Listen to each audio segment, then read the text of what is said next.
इस पॉडकास्ट की शुरुआत से पहले मैं आपको एक बात बताना चाहूंगा। मैं इस पॉडकास्ट में आपके सामने सब कुछ डिस्कस करने वाला हूं। बुक्स, स्ट्रैटेजी, एग्जाम क्या है, कैसे निकालना है, कितने नंबर चाहिए, सब कुछ आप खुद से कैसे तैयार कर सकते हो। बात याद रखना कि इतनी सारी बुक्स है ये, और ये सारी बुक्स मैं डिटेल में बताऊंगा। पर अगर आपको लगे कि यार ये सारी बुक्स मैं खत्म कैसे करूंगा, क्या लग रहा है, तो मैं आपको बता दूं, एक किताब से आप पूरा का पूरा सिलेबस खत्म, तो वो है ये किताब। ठीक है, ये किताब लिमिटेड एडिशन में मिलती है, आपको मार्केट में ढूंढने से भी मुश्किल से मिलेगी। तो जो मैंने लिंक आपको नीचे दे रखा है, मेक श्योर आप उससे ट्राई करो, हो सकता है आपको ये मिल जाए। ठीक है, किताबों के बारे में डिटेल में मैं प्रॉपर समझाऊंगा कि अगर आपके पास एनसीईआरटी की अपनी पुरानी रखी हुई है तब उनसे कैसे तैयारी कर सकते हो। पर अगर आपको लग रहा है कि एक सिंपल एक बुक ही मिल जाए, सो मेक श्योर कि नीचे वाला लिंक जरूर ट्राई करना। बाकी हम अब पॉडकास्ट शुरू कर रहे हैं। 3, 2, 1 गो। तो इसके लिए हम कैसे क्या स्ट्रीम लेते हैं इस बेसिक्स से? देखो यार, अगर एनडीए आराम से निकालना है, वैसे तो आर्ट, कॉमर्स और साइंस का कोई भी बंदा फौज के लिए मतलब अप्लाई कर सकता है। ठीक है, और मैं तो ये सोचता था कि सिर्फ पीसीएम से ही निकल सकते हैं, कॉमर्स या ह्यूमैनिटीज तो ले ही नहीं सकता। हाँ नहीं, आपकी बात में दम है। ठीक है ना। अब होता क्या है, जो बंदा साइंस स्ट्रीम का होता है ना, उसको एक प्रिविलेज होता है, बेनिफिट होता है। मैं क्या कह रहा हूँ, जो आर्ट का है, कॉमर्स का है, साइंस का, तीनों एग्जाम दे सकते हैं। पर सबसे ज्यादा बेनिफिट किसको है? पीसीएम वाले को। ऐसे एनडी ने रोका नहीं है आपको कि आपकी आर्ट, कॉमर्स, साइंस है तो मैं नहीं ले रहा आपको। ठीक है ना, वो कह रहा है कि बस साइंस वालों का एडवांटेज है। क्यों? एक तो मैथ सब्जेक्ट आना ही आना है। अब आर्ट्स वालों को तो मैथ्स होता ही नहीं। सर, हम कई बार ये भी नहीं चुन पाते कि हमें किस फोर्स में जाना है, आर्मी, नेवी या एयर फोर्स। तो उसके लिए आप क्या सजेस्ट करेंगे, क्या सही रहेगा हमारे लिए? मुझे कभी भी फाइटर पायलट बनना कभी अच्छा नहीं लगा, जबकि कहीं ना कहीं बच्चे को फाइटर पायलट बनना बड़ा ही पसंद होता है। क्यों सर? यार मुझे ना कार ड्राइव करना, बाइक ड्राइव करना पसंद नहीं आता है, प्लेन ड्राइव करना। मेरे लिए आपको ड्राइवर चाहिए। ड्राइवर मिल जाएगा, पर मैं खुद नहीं करना चाहता। ठीक है ना, तो मुझे थोड़ा उसमें आलस आता है। तो मेरा ये मानना था, तो मेरे को फौज में आर्टिलरी ज्वाइन करने का बड़ा एम था कि मैं हिलूं भी अपनी जगह से और दुश्मन को उड़ा दूं। तो आर्टिलरी होता क्या है? 15 सेकंड में 3 गोले बरसाने वाली बोफोर्स गजब की एक्यूरेसी से दुश्मन के खेमे में कोहराम मचा देती है। तो सर, मैथ में अगर 300 का पेपर है तो कितने लाने जरूरी है? 300 का अगर पेपर है तो यार अच्छा बच्चा 110, 120 लेकर आए। 300 में से 110 एक कम, आप कम बता रहे हो कि मिनिमम बता रहे हो? नहीं, ये अच्छे नंबर होते हैं। 50% मिल जाए बहुत है। कॉम्पिटिटिव एग्जाम में सीबीएसई बोर्ड वाला पैटर्न नहीं रहता कि भाई सीबीएसई बोर्ड में 90, 95, 98, 99, 100 आ रहे हैं। या तो 50% मिले तो भगवान हो तुम। तो आईआईटी वाली भी क्रैक कर सकते हैं इंडिया को? हाँ, क्लियर कर लेते हैं। बट नॉर्मली जो आईआईटी निकालते हैं, नॉर्मली वो मेरिट में सबसे नीचे आते हैं। जैसे एक बच्चा है, अभी रिसेंटली रिकमेंड हुआ है, इसकी कहीं इसका पॉडकास्ट भी आया था, उसने आईआईटी निकाल रखी है और वो मेरिट में एकदम नीचे से आया था। कुछ उसके 350, 400 नंबर आए थे। वो आईआईटी से है? उसने आईआईटी के लिए तैयारी की थी। अब उसने हिस्ट्री, ज्योग्राफी, पॉलिटिक्स, इकोनॉमिक्स तो पढ़ी नहीं, पर आईआईटी के साथ ये सारी तैयारी कैसे होगी? बताइए कि एसएसबी क्या है? देखिए यार, रिटन अगर मैं कहूँ शेर का पिल्ला है, तो एसएसबी पक्का शेर है, गुफा में बैठा शेर है। हाँ, वो गुफा में बैठा शेर है, और ऐसा शेर है कि उससे लड़ने की हिम्मत हर कोई। बब्बर शेर है भाई। कई लोग, मेरा एक दोस्त है, मैं नाम नहीं लूंगा, वो मेरे हिसाब से हर चीज में अच्छा था। मतलब क्रिकेट में अच्छा था, फुटबॉल में अच्छा था, स्पीकिंग में अच्छा था, सब में अच्छा था, पर उसने कभी हिम्मत नहीं करी ऐसा।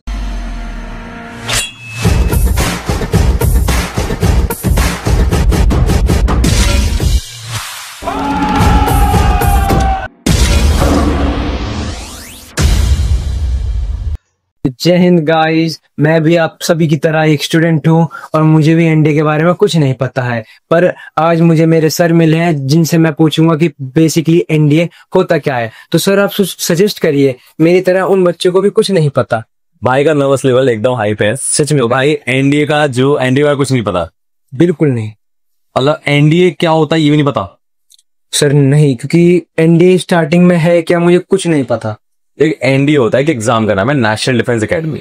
जो उसका नाम है, उसी नाम से एक आर्मी का इंस्टीट्यूट, मतलब आर्मी, नेवी, एयरफोर्स का कंबाइंड इंस्टीट्यूट होता है, या एकेडमी कह लो, जो कि पुणे में है। ठीक है ना? अगर आपने उसे निकाल लिया तो 18 साल की उम्र में आपकी फौज की तैयारी ऑफिसर कैडर पे सिर्फ पुणे में ही है बस ये? हाँ, पुणे में ही है। मैं आगे बता दो आप मुझे। तो पुणे में ये एकेडमी है, और पुणे में इस एकेडमी में जैसे ही आपने दाखिला लिया तो वहां से लगातार 3 साल आपको फौज में अफसर बनने की तैयारी कराई जाएगी, चाहे वो आर्मी हो, नेवी हो, एयरफोर्स।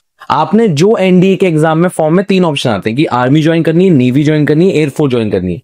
क्या ज्वाइन करनी है वो आपने ऑप्शन टिक किया और उसी की तैयारी आपको एनडीए के अंदर कराई चाहिए। सर हम कई बार ये भी नहीं चुन पाते कि हमें किस फोर्स में जाना है, आर्मी, नेवी या एयरफोर्स, तो उसके लिए आप क्या सजेस्ट करेंगे, क्या सही रहेगा हमारे लिए? तो अगर कहीं ना कहीं मूवीज देखकर आपके किसी कुछ हो गए मम्मी पापा कर्नल, ब्रिगेडियर या एयरफोर्स में होते हैं या नेवी में होते हैं, तो वहां से प्रेरणा मिल जाती है, ठीक है ना। तो अगर आपको प्रेरणा मिल रही है तो वहां से चूज करें, वरना मैं कहूंगा एक्सप्लोर करो। जितना आप यूट्यूब पे एक्सप्लोर कर सकते हो आर्मी, नेवी, एयरफोर्स को, वो एक्सप्लोर करो। मुझे कभी भी फाइटर पायलट बनना कभी अच्छा नहीं लगा, जबकि कहीं ना कहीं बच्चे को फाइटर पायलट बनना बड़ा ही पसंद होता है। क्यों सर? यार मुझे ना कार ड्राइव करना, बाइक ड्राइव करना पसंद नहीं आता, प्लेन ड्राइव करना। मेरे लिए आपको ड्राइवर चाहिए। ड्राइवर मिल जाएगा पर मैं खुद नहीं करना चाहता, ठीक है ना। तो मुझे थोड़ा उसमें आलस आता है, तो मेरा ये मानना था। तो मेरे को फौज में आर्टिलरी ज्वाइन करने का बड़ा एम था कि मैं हिलूं भी नहीं अपनी जगह से और दुश्मन को उड़ा दूं। तो आर्टिलरी होता क्या है? आर्टिलरी से तोपे, सुनिए तोपे। अब तोपे कौन चलाता होगा, उसके लिए तो ऑफिसर चाहिए होता होगा आर्मी का। तो मैंने कहा मैं अपनी जगह से नहीं हिल रहा, तोपे उड़ाएंगे दुश्मन को। क्या हम तो ये खड़े हैं, हमें तो तोपे चाहिए, हमें तोपे दे दो। तोपे दे दो बस। तो मुझे तोपों का बड़ा था, आर्टिलरी का बड़ा शौक। अच्छा, तो इसके लिए हम कैसे, क्या स्ट्रीम लेते हैं इस बेसिक्स ले? देखो यार, अगर एनडीए आराम से निकालना है, वैसे तो आर्ट, कॉमर्स और साइंस का कोई भी बंदा फौज के लिए मतलब अप्लाई कर सकता है, ठीक है ना। और मैं तो ये सोचता था कि सिर्फ पीसीएम से ही निकल सकते हैं, कॉमर्स या ह्यूमैनिटीज तो ले ही नहीं सकता। हाँ नहीं, आपकी बात में दम है, ठीक है ना। अब होता क्या है, जो बंदा साइंस स्ट्रीम का होता है ना, उसको एक प्रिविलेज होता है, बेनिफिट होता है। मैं क्या कह रहा हूँ, जो आर्ट का है, कॉमर्स का है, साइंस का, तीनों एग्जाम दे सकते हैं, पर सबसे पहला बेनिफिट किसको है? पीसीएम वाले को। ऐसे एनडी ने रोका नहीं है आपको कि आपकी आर्ट, कॉमर्स, साइंस है तो मैं नहीं ले रहा आपको, ठीक है ना। वो कह रहा है कि बस साइंस वालों का एडवांटेज है। क्यों? एक तो मैथ सब्जेक्ट आना ही आना है। अब आर्ट्स वालों को तो मैथ्स होता ही नहीं, एडवांटेज ही नहीं मिलने का। एडवांटेज ही नहीं मिलने का। 300 नंबर का पेपर होता है मैथ्स का। अब 300 नंबर का अगर पेपर है वो, तो भैया हर हाल में उसको मैथ्स पढ़नी पड़ेगी, और वो भी क्लास 11 12 की पढ़नी है, ये 9 10 की, 11 12 की। और आर्ट्स में मैथ्स है। कई लोग तो ये भी कहते हैं कि आपकी 6 से लेके 12 तक की, या 8 से ले लो, 9 से ले लो, सब मैथ्स आती है। नहीं, मैथ्स नहीं आती, वो जीके आती है। और जीके को यहाँ पर कहते हैं GAT, जनरल एबिलिटी टेस्ट। वो आती है 6 से लेकर 12 तक की। बट उसमें भी एक एडवांटेज देता हूं। मुझे बता, तूने 10th में अभी जो तूने 10th में पढ़ा और जो 9th में पढ़ा, 9th की कुछ चीजें 10th में नहीं आई, कुछ आई। और अगर बेसिक लें तो बेसिक तो स्मार्ट हो रहा है 10th में। तो जिसको 10th की पढ़ाई आती है, मैं उसे कह सकता हूँ 7th 8th की पढ़ाई कर लेगा? नहीं। क्यों? 7th 8th की किताब नहीं पढ़ पाएगा तू? फिर 7th और 9th का फर्क नहीं बैठेगा? नहीं, मैं कह रहा हूं तू 10th में है। हाँ। मैं तुझे 7th क्लास का क्वेश्चन दे दूंगा कि 4+2 क्या होता है, तो नहीं कर पाएगा। अच्छा, मैंने बड़ा डम वाले क्वेश्चन कर दिए। कोई बात होती है, ऐसी बेइज्जती रोज होती है। पहली बात तुम्हारा और तुम्हारी होगी, कोई नहीं। तो सर मैथ में अगर 300 का पेपर है तो कितने लाने जरूरी है? 300 का अगर पेपर है तो यार अच्छा बच्चा 110 120 लेकर आए। 300 में से 110 एक कम, आप कम बता रहे हो कि मिनिमम बता रहे हो? नहीं, ये अच्छे नंबर होते हैं। टॉपर लाते हैं 200 150 160, तो इतने और इनफ रहते हैं। More than enough. 50% मिल जाए बहुत है। कॉम्पिटिटिव एग्जाम में सीबीएसई बोर्ड वाला पैटर्न नहीं रहता कि भाई सीबीएसई बोर्ड में 90 95 98 99 100 आ रहे हैं, या तो 50% मिल जाए तो भगवान हो तुम। तो इसमें कैसे कैसे पेपर होते हैं, किस हिसाब से पेपर होता है? हाँ, तो मैं पेपर समझाता हूँ। पहले तो रिटन एग्जाम होता है। रिटन एग्जाम के अंदर क्या होता है, एक मैथ्स होता है और एक होता है GAT। अब जो मैथ्स होता है वो आता है 300 नंबर का, और जो GAT आता है वो 600 नंबर का। भूलना मत, अभी सर ने बताया था GAT जनरल एबिलिटी टेस्ट होता है, मतलब जीके वाला पेपर बेसिक भाषा में। और मैथ्स में एक क्वेश्चन होता है 2.5 का, और GAT में एक पेपर होता है, एक क्वेश्चन होता है 4 नंबर का। तो देख, मैथ्स में एक क्वेश्चन की वेटेज है कम और GAT की है ज्यादा, एक क्वेश्चन 4 नंबर का। तो अगर आपको मेरिट में ऊपर आना है, मेरिट मतलब रैंकिंग, जैसे 1 2 3 4 5, उसमें ऊपर आना है, तो कहीं ना कहीं GAT में स्कोर आपका ज्यादा। जनरल नॉलेज तो जरूरी है रखना, बहुत अच्छा होना चाहिए। अच्छा नहीं, बहुत अच्छा होना चाहिए। तो हम कोई जो उम्मीद आगे बैठ जाता है कि हमें तो पता ही है जनरल नॉलेज के क्वेश्चन, तो इनफ नहीं है। मतलब नहीं, इनफ तो बिल्कुल नहीं है। मेहनत तो आपको अलग से करनी पड़ती है। और इस मेहनत में खास बात ये समझ लो कि ये एग्जाम क्योंकि बहुतों को ढंग से पता भी नहीं है अभी भी, ठीक है। दूसरी बात ये कि इसमें ना IIT वाले घुस आते हैं कि चलो ट्रायल मार के देखेंगे, पेरेंट्स देंगे बेटा एक NDA एग्जाम होता है तो देकर आओ, तो भीड़ ज्यादा बढ़ जाती है बेमतलब की। बट अच्छे और मैं कहूं बहुत बढ़िया कैंडिडेट होता है 3 साढ़े 3 लाख, और वहीं जेई में अगर बैठते हैं बच्चे तो 20 लाख के आसपास बैठते। तो IIT वाले भी क्रैक कर सकते हैं NDA को? हाँ, क्लियर कर लेते हैं।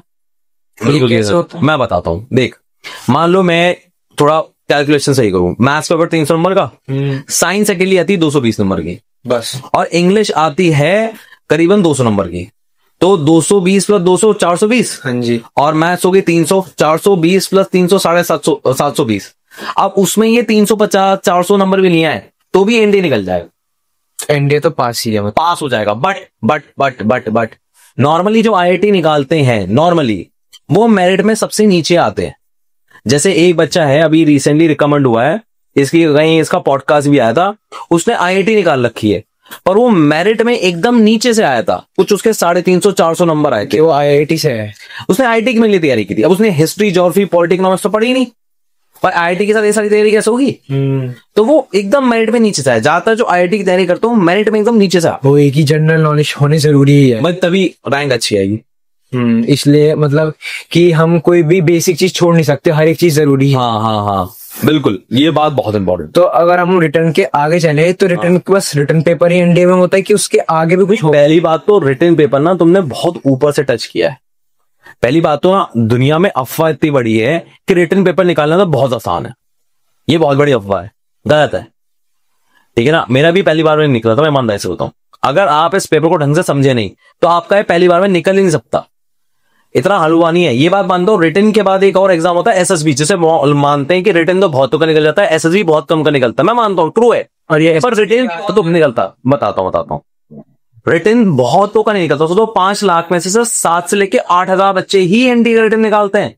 5 लाख में से मान लो मैं 10,000 को डिवाइड करूं 5 लाख से, तो इसमें हो गई 4 और इसमें हो गई 5 और करीबन आपकी हो गई 0.1 के आसपास का बच्चा करीबन एनडीए का रिटर्न निकाल रहा, सोच रहा है। और उसमें से भी फिर आधे एसएसबी के लिए जाते हैं। फिर नहीं, आधे नहीं जाते, तो 10,000 बच्चे ही हैं एसएसबी के लिए करीबन, पर उसमें भी सेलेक्ट होते हैं 400, सिर्फ 400, सिर्फ 400 450 मतलब इतना ही नंबर बैठता 10,000 और कहाँ 400 होता है। खतरनाक है मामला, बट ये खतरनाक मामला उनके लिए ज्यादा है कि जो इसकी गहराई नहीं समझते। जैसे फॉर एग्जांपल आपको ही नहीं पता कुछ, ना रिटर्न पता, ना एसएसबी पता, कब एग्जाम होना है, कब फॉर्म भरना है, तो उसके लिए ज्यादा खतरनाक है। इसलिए तो आज हम आपके पास आए कि आप हमें समझाएं। आप प्यारी प्यारी बातें करता है। चलो मुद्दे से भटकते हुए, सॉरी गलती हो गई, पर मुद्दे से भटकते हुए आप बताइए कि एसएसबी क्या है? देखिए रिटर्न अगर मैं कहूं शेर का पिल्ला है तो एसएसबी पक्का शेर है, गुफा में बैठा शेर है। हाँ, वो गुफा में बैठा शेर है, और ऐसा शेर है कि उससे लड़ने की हिम्मत हर कोई, बब्बर शेर है भाई। कई लोग, मेरा एक दोस्त है, मैं नाम नहीं लूंगा, वो मेरे हिसाब से हर चीज में अच्छा था, मतलब क्रिकेट में अच्छा था, फुटबॉल में अच्छा था, स्पीकिंग में अच्छा था, सब में अच्छा था, पर उसने कभी हिम्मत नहीं करी एसएसबी देने की, क्योंकि इतने लोग रिजेक्ट हो जाते थे कि क्या बताऊं। मेरा एक दोस्त है आदित्य, मुझसे हमेशा ज्यादा नंबर लेकर आया, मैं हमेशा 70% लेकर आया, उसके आता है 85 90 95, वो भी एसएसबी देने नहीं गया। तो ये दोस्तों के नाम आपको दोस्तों ने सजेस्ट करे थे बोलने के लिए? नहीं, अरे पूरे नाम नहीं डिक्लेयर किए ना, तो भी मामला गड़बड़ नहीं होगा, ठीक है ना। तो कहने का सेंस ये है कि यार एसएसबी ना बहुत लोग डरा देते हैं, क्योंकि ऐसा एसएसबी मान ले तू ऑफिसर बनना चाहता है इंडियन आर्मी में, तो एसएसबी क्लियर करनी पड़ेगी, चाहे तू एनडीए से जा तो भी एसएसबी क्लियर करनी पड़ेगी, सीडीएस एंट्री से जा तो भी एसएसबी क्लियर करनी पड़ेगी, एसएसबी तो क्लियर करनी ही पड़ेगी। और एसएसबी होता है 5 दिन का इंटरव्यू प्रोसेस। 5 दिन, उसमें हमें क्या करना पड़ेगा? मतलब 5 दिन क्या इंपॉर्टेंट है हमारे कि अगर हमने चलो रिटर्न भी क्लियर करा, तो रिटर्न के बाद वो 5 दिन किस चीज के लिए? पहले हमें जरा समझना पड़ेगा एसएसबी ऐसा क्या मांग लेता है कि लोग डरते हैं उससे। मुझे बता कि अभी इस कमरे में आग लग जाए तो तू क्या करेगा सबसे पहले? या तो मैं भागूंगा, हाँ, अगर नहीं भाग पाया तो कोई भी ऐसी चीज ढूंढूंगा जिससे अपनी जान बचे। बस तूने सोची अपनी, हाँ, तो तू फिट नहीं है फौज के लिए। क्या मैं नहीं बैठा यहाँ पर, भाई नहीं बैठा हमारा कैमरा वाला? सही बात है। तो फौज में जो एक बंदा अफसर होता ना, वो पूरे सबके लिए सोचता। बात समझ में आ रही है? ये अंतर होता है एक आम आदमी में और इंडियन आर्मी के ऑफिसर में। आर्मी के मतलब फौज का आदमी जो बॉर्डर पर बैठा है, वो सोच ले पहले मैं अपनी जान बचाऊं, फिर देश की सोचूंगा, तो बच ली जान, देश बच लिया। ऐसा तो अपने से पहले दूसरे। इसलिए आर्मी का मोटो होता है सर्विस बिफोर सेल्फ, खुद से पहले देश। समझ मेरी बात? तो ये एक पर्सनैलिटी का ट्रेट हो गया। समझ मेरी बात? अब मान लो चलो खुदा ना खास्ता ऐसा होता है कि मान लो ये सब तो चलो कुछ नहीं चला, मैं सडनली हार्ट अटैक आ जाता, अब क्या करता तू? सोच में हूं। अब ये होता है इनिशिएटिव। अब एक बंदा जो फौज में ज्वाइन कर रहा है, उसकी ना जनरल अवेयरनेस ठीक होनी चाहिए। भाई हार्ट अटैक तेरे पापा को भी आ सकता, खुदा ना खास्ता कभी कुछ हो ऐसा, और आ सकता है ना। हाँ बिल्कुल। तू तो यार कुछ नहीं कर पा रहा। सोच, बाद में पता लगे डॉक्टर ने कहा कि अगर आपने पहले फर्स्ट एड दे दी होती तो आपके फादर बच जाते। अब क्या करता? इंसान को पता ही नहीं क्या करे, वो कर रहा है क्या? तो एक बच्चे की जो बेसिक अवेयरनेस होती है वो बहुत अच्छी होनी चाहिए फौज ज्वाइन करने के लिए। तो वो अवेयरनेस सिर्फ क्या अपनी नॉलेज है किताबों से ही? किताबों से देखो बहुत माइन्यूट आती है, और हर बच्चा तो किताबें पढ़ना पसंद भी नहीं करता, ठीक है ना। पर उसको एक नैतिक जिम्मेदारी में आती है कि अगर मान लो किसी को कुछ हो जाए तो जानने में इंटरेस्टेड है कि क्या करूं। क्लियर है? हाँ, छोटी चीज मैं आज की तारीख में कह दूं कि यार बिजली का बिल कितना आता तेरे घर का, तो बता सकता है? हाँ, क्योंकि मैं बेसिकली अगर खुद भी कहूँ कि मेरे को खुद भी बुकों में इंटरेस्ट नहीं है, पर दूसरों में लगता है कि इस चीज की जानकारी जानने में मुझे बिजली का बिल आता क्या है नहीं पता। अब देख, ये नैतिक जिम्मेदारी है। अब तुझे जब अपने घर की समस्या ही नहीं पता, तूने घर की जिम्मेदारी क्या ली? मैं तेरी बेइज्जती नहीं कर रहा। सही बात ना। तो ये चाह रहे कि एक ऐसा बच्चा मिले जिम्मेदारी ले सके, थोड़ी अवेयरनेस हो, जनरल नॉलेज। जनरल नॉलेज कैसे? क्या किसी को फर्स्ट एड देना है, दूसरा का भी पता होगा। हाँ, थोड़ा फर्स्ट एड कैसे देना है तो कैसे दे लूं मैं, किसी को जरूरत है तो कैसे मदद करूं मैं, और अपने से पहले दूसरे की सोचता हो। बात समझ रही है? ऐसा आदमी चाहिए फौज में, और ऐसा आदमी ना बहुत कम बचे। इसी चक्कर में ना शेर की गुफा में बैठा हुआ बब्बर शेर है, वो सबको क्या करता है, हटाओ हटाओ हटाओ हटाओ हटाओ। आप ये समझ लो, मैं अपने टाइम में 2011 12 13 का टाइम है, बहुत लंबा समय। हाँ बहुत लंबा समय, 10 साल पुरानी बात। तब 10,000 ऑफिसर की कमी थी, और आज भी 10,000 ऑफिसर की कमी है। इसलिए एसएसबी को बब्बर शेर कहा, इसलिए बब्बर शेर कहा जाता है कि एसएसबी हर कोई निकला। एसएसबी में फिर अगर नहीं निकला तो आगे क्या क्या होता है? जो बच्चे सिलेक्ट होते हैं या आगे जाते हैं तो उनके लिए क्या है फिर? वो आगे जो सिलेक्ट हो जाते हैं तो पहली बात तो उनके लिए होता है मेडिकल। मेडिकल उन्हें पास करना होता है, करीबन 4 दिन से लेकर 15 दिन तक पहुंच चलता है। मेडिकल क्या मतलब? फिटनेस चेक की जाती है। जैसे मान लो आप फौज की भर्ती में गए तो आपको दौड़ना होता है, छोटा सा रिटर्न टेस्ट देना होता है। हमारे यहाँ फिटनेस ऐसी नहीं चेक की जाती कि 5 किलोमीटर दौड़ के दिखाओ जाओ। उनको चेक करना है कि हाथ पैर सब सही सलामत है कि नहीं है, आंखें ठीक है, कान ठीक है, बोल पा रहा है कि नहीं बोल तो ज्यादा टूटा हुआ आदमी कर ले, बट कहने का सेंस मेरा वो ऐसा, मेरा मतलब ये है कि बाहर फिटनेस है पूरा, अंदर से फिट है, बाहर से फिट है, तो वो बंदा मेडिकली फिट हो जाता है। फिर आखिरी चीज होती है मेरिट लिस्ट, मतलब रिटन के मार्क्स, एसएसबी के मार्क्स, दोनों को कंबाइन करके फाइनल एक लिस्ट बनाई, और उसमें जो सबसे ज्यादा आया वो टॉप पर, और जो सबसे कम आया वो नीचे। मैंने ये भी सुना था कि एसएसबी में आपको अगर वहां 5 दिन रखा जा रहा है तो आपको वहां पे लोग बगा के नोटिस करता है, आपको कभी पता नहीं चलता कि वो लोग है कौन ही हमारे बीच में रह रहे हैं। जो यार कई बार तो मैंने ऐसी भी चीजें सुनी है कि जैसे ही आप स्टेशन पे उतरते हो ना, वहां से ही आपकी टेस्टिंग शुरू हो जाती है। आपने सुना था कुछ? मैंने स्टेशन का तो नहीं सुना, आपने कैसे सुना है? सुनने पाएंगे आपको भी कि कमरे में अगर हम रह रहे, कई बार होता है कि हमारे रूममेट्स ही हमारे निकल जाते हैं जो हमारे एसएसबी ले रहे हो। ओह खतरनाक, बिल्कुल डेंजरस। नहीं ऐसा कुछ नहीं होता यार, मतलब इतना नहीं होता कि मतलब जिस कमरे में तुम्हें रुकवाया गया है वहीं में जासूस बिठा दिया, वो जासूस पता लगा रहा है वो इंसान है कैसा, और फिर बाद में पता नहीं, ऐसा कुछ नहीं होता। ठीक है ना? इसमें होता है, ये इन्होंने 3 हिस्सों में डिवाइड कर रखा है, साइक, जीटीओ, इंटरव्यू। साइक का काम होता है उसका मन पढ़ना, जीटीओ का काम होता है उसके रियल लाइफ एक्शन को देखना, ठीक है ना, और इंटरव्यू ऑफिसर का होता है कि वो जो बोल रहा है तो सही बोल रहा है कि नहीं। उनको अगर बेसिकली थोड़ा डिटेल में समझे तो क्या समझेगी? मैं समझाऊं, फॉर एग्जांपल मान ले अभी यहाँ पर टेरेस आ जाए इस कमरे में, हमें 3 बंदा एक आ गया, एक टेरेस मतलब चोर का आ गया। अब एक तरीका ये है कि मैं हम दोनों को या तीनों को ये कहूं कि भाई घबराने की बात नहीं, वो अकेला, हम उठ के उसे पीट देंगे। ठीक है, मैंने बोल तो दिया, मोटिवेट भी बड़ा अच्छा कर दिया, पर वो हुआ ही नहीं। मतलब मैंने क्या किया फिर उसके बाद कि तुम लोगों को तो भगा दिया, जाओ जाओ मारो उसे, मैं पीछे बैठ गया, हाँ आ रहा हूँ, बैठो बैठो, तुम्हारे सपोर्ट में ही वही एलविज वाला भाई, एलविज वाला कि हाँ जाके तुम उसे मारो, मैं आ रहा हूँ, चलो तुम आगे चलो। तो ये चीज नहीं। अब मान लो सही हीरो क्या होता कि तुम्हें मोटिवेट किया, चल वो अकेला है, हम 3 हैं, तो हम कैसे अकेलेगा, और मैं आगे से लीड करूं, चलो चलो चलो चलो, डरना नहीं है किसी को, चलो।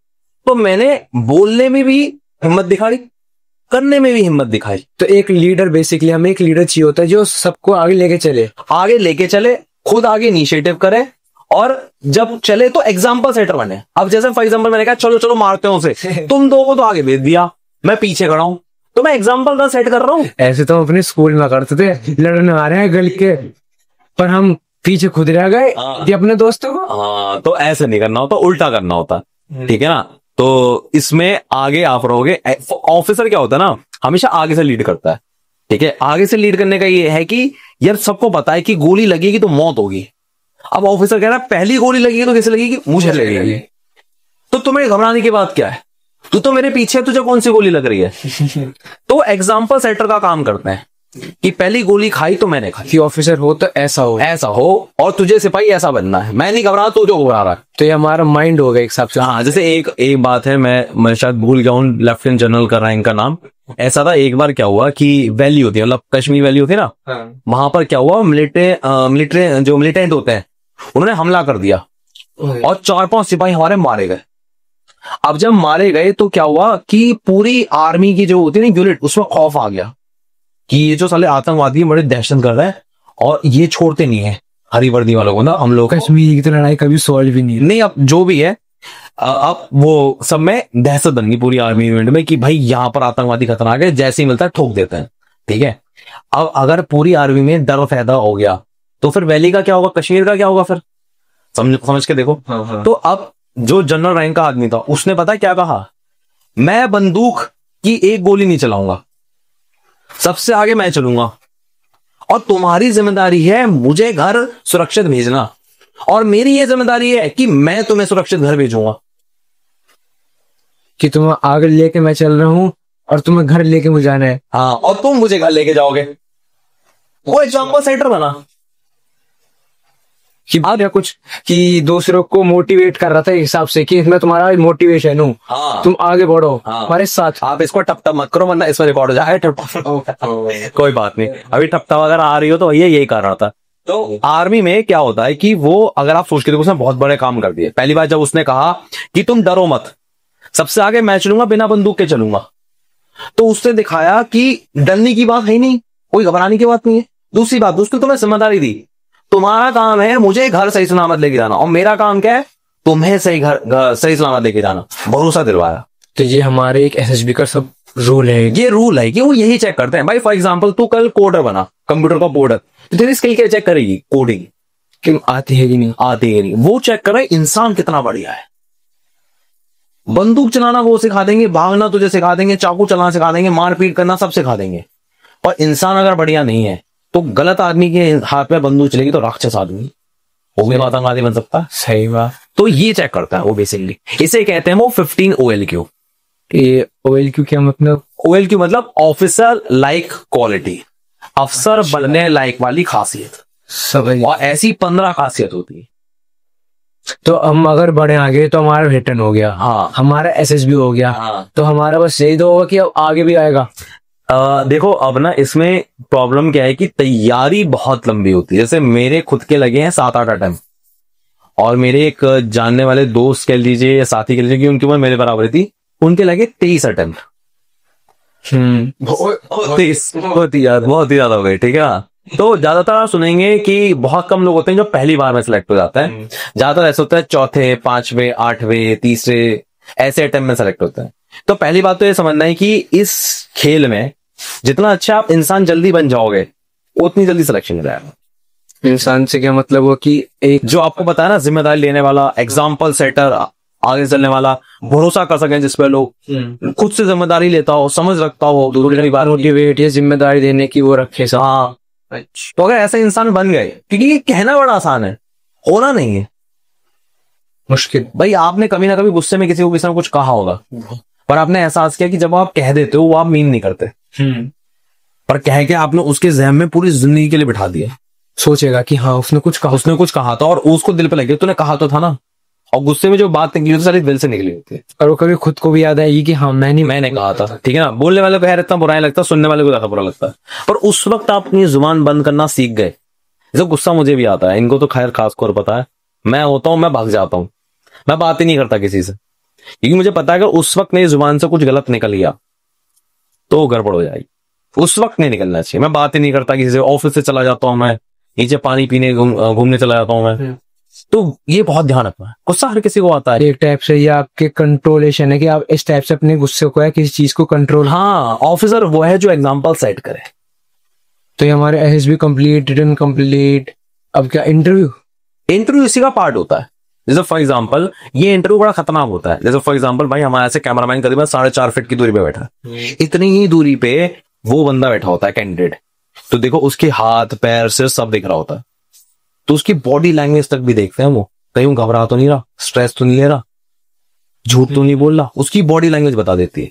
जैसे भाई बंदा है वो ऐसे ही करके बैठा हुआ है, तो रिलैक्स है कि भाई शूट चल रहा है, आगे मैं देख ही रहा हूँ, कोई दिक्कत की बात नहीं है, वो रिलैक्स है। सौरभ भाई समझ रहा है, बॉडी लैंग्वेज पता लग गया है, अब तेरी बॉडी लैंग्वेज देख रहा, अब मैं कंफर्टेबल हो चुका, अब पूछो सवाल में, अब दिक्कत नहीं हुई है, अब तो पूरा फिट हुआ है। अब सवाल पूछ सकता हूँ मैं। तो ये होती है, तो बॉडी लैंग्वेज बताती है इंसान का कि यार इंसान की क्या है। अब जैसे झूठ बोल रहा होता ना, तो उसके हाथ ऐसे चलने लगते हैं, या वो हकलाने लगता थोड़ा, तो पता लगा लेता है फट से। अब वो उम्र में ना बड़ा ऐसा होता है 45-50 का आदमी, ऑलमोस्ट रिटायरमेंट में पहुंच चुका होता है वो आदमी, तो बहुत अनुभवी होता है। अब तेरे फादर की उम्र कितनी होगी? 45-50 के आसपास होगी ऐसी। अब इस उम्र का जो आदमी है उसको अनुभव नहीं हुआ। मेरे पापा, वो तो कर्नल ब्रिगेडियर आदमी, मेरे पापा को देखते कहते हैं तेरे से ज्यादा रोए, किस दिन कुछ अगर सीक्रेट पकता मिल गया 2 मिनट लगने की पता करने में। तो कोई अनुभव, अनुभव, तो उनका अनुभव इतना है कि तुम झूठ नहीं बोल सकते, और झूठ बोलने की कोशिश भी मत करना। जितना झूठ बोलोगे उतना ही फंस जाओगे वहां पर, सीधी बात, ये है कहानी। तो साफ रहे और सफल रहेगा। साफ रहे, हाँ सफल रहे, तो नई लाइन बोले यार, मैंने सोची नहीं थी दिमाग। हाँ, तो हमारा मतलब ये एनडीए क्लियर हो अगर इतना हुआ। हाँ एनडीए क्लियर, इतने में एनडीए क्लियर। तो आपका सिर्फ एनडीए ही होता है? अगर मेन कहूँ कि सिर्फ एनडीए एक पेपर है जरिया कि हम आगे भी कर सकते हैं? और नहीं देखो, और भी मैं इसमें ना एक अधूरी बात बोली है। एग्जाम का नाम पता है क्या है? NDA NA. क्या बोल पड़ा?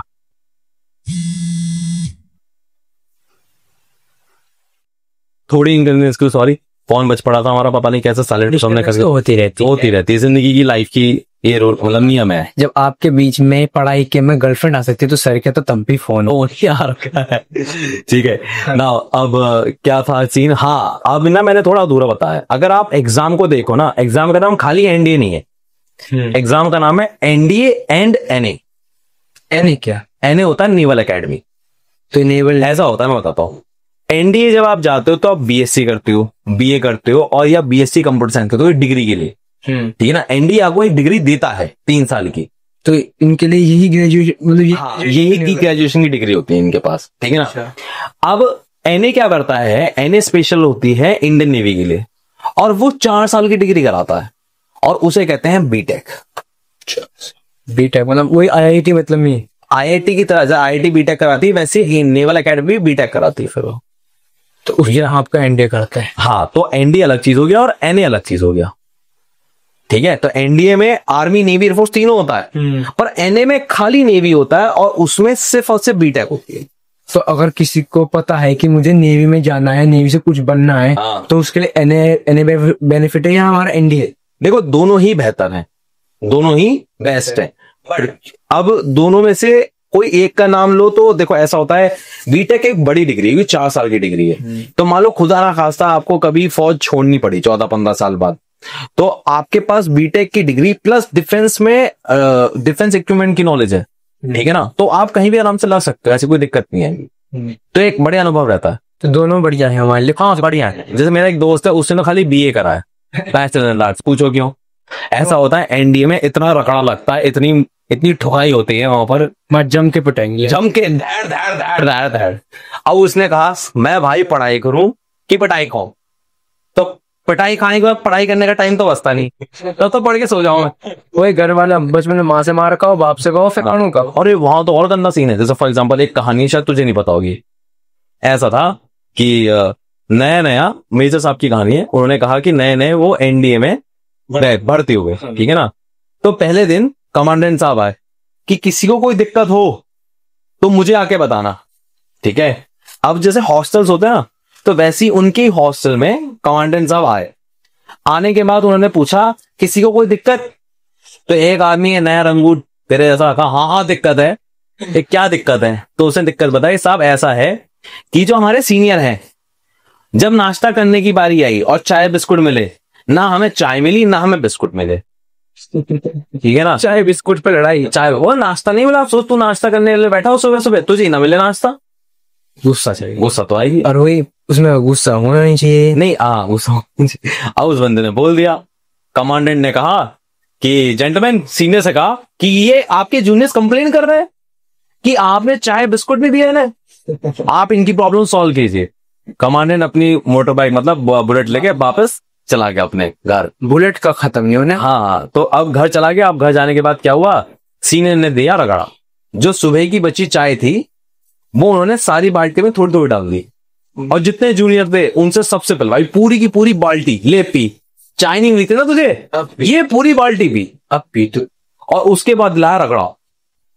रगड़ा मतलब कि जो होती ना सड़क, सड़क पे बुलाटी खाओ, बस ये रगड़ा। और भाई साहब ये रगड़ा आसान नहीं होता, ये छिल जाता है, ये छिल जाता है, यहाँ पर सिर पे लगती है। तो रगड़ा में हमें सिर्फ रोल कराया, कुछ भी हो सकता है। कुछ भी हो सकता है, जैसे गड्ढा खोदा और उसी के नीचे गड्ढे में तुम्हें बंद कर दिया। ये तो सर्कस वाला किस्सा हो गया, मौत के कुएं में जाना। नहीं, अब इसमें क्या होता है कि ये रगड़ाना बड़ा इंपॉर्टेंट होता है फौज का, इसे घबराना नहीं चाहिए। अब जैसे मैंने तो बहुत हाइप करके बता दिया, ये रगड़ा कहीं ना कहीं आपके ना कैमराडरी बनाता है। जैसे फॉर एग्जांपल तूने गलती करी, ठीक है, मुझे पता है तूने गलती करी। स्कूल में क्या होता है, एक बच्चा नहीं होता, मैंने ये चीटिंग कर रहा है, खुंदक में है ना। अब उसमें क्या पता है, इसने गलती करी है, पिटेंगे सब। गलती खाली इसने करी है, पिटेंगे सब। तो आप ये दोस्ती हो जाती है, भाई मैं तेरी बात छुपा रहा हूँ, आज के बाद मत करिए, किसी को मत बताइए, किसी को मत बताइए, मैं भी ध्यान रख रहा हूँ, तो फिर चुप रही हो। ठीक है, तो एक की गलती सब चुप हो रहा है, ये बनाता है कैमराडरी। मतलब ऐसी दोस्ती मुसीबत में भी साथ रहे, इसलिए ये बहुत फायदा देता है। तो ये हमारे लिए जरूरी हो, बहुत जरूरी होता है। जैसे आप आपके लिए 12 बजे सो गए तो 7-8 बजे उठते हो, वो सोने ही तुम्हें 2-3 घंटे देता है। 1 घंटे बच गई, कोई डिस्टर्बेंस थोड़ा बहुत तो चलता ही है, पर क्यों चल रहा है मैं समझ नहीं पा रहा हूँ मैं ये। ओके, आई होप अब ना बजेगी। हाँ कंटिन्यू करिए। हाँ, तो फिर ये रगड़ा मिलता है, 2 कारण है। एक तो दोस्ती बहुत ज्यादा बढ़ता है, दोस्ती एकदम भाइयों वाली हो। दूसरा ये है कि आपको ना ये समझ में आ जाए कि किसी तरह कि आपकी बॉडी को जैसा आप चाहोगे वो वैसा ट्रेन हो जाए।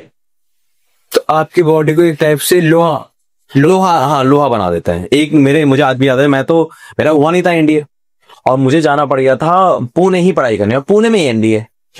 तो मेरे जो डिपार्टमेंट के हेड थे वो एक बार आए और वो बता रहे थे कि हमारे कॉलेज में और एनडीए में फर्क क्या है। तो एक कर्नल साहब आए, उन्होंने बताया कि एक पाइप लिया और मान लो एक पाइप में एक छोटी सी बिल्ली डालो तो 3 साल बाद शेर निकलेगा, ये एनडीए।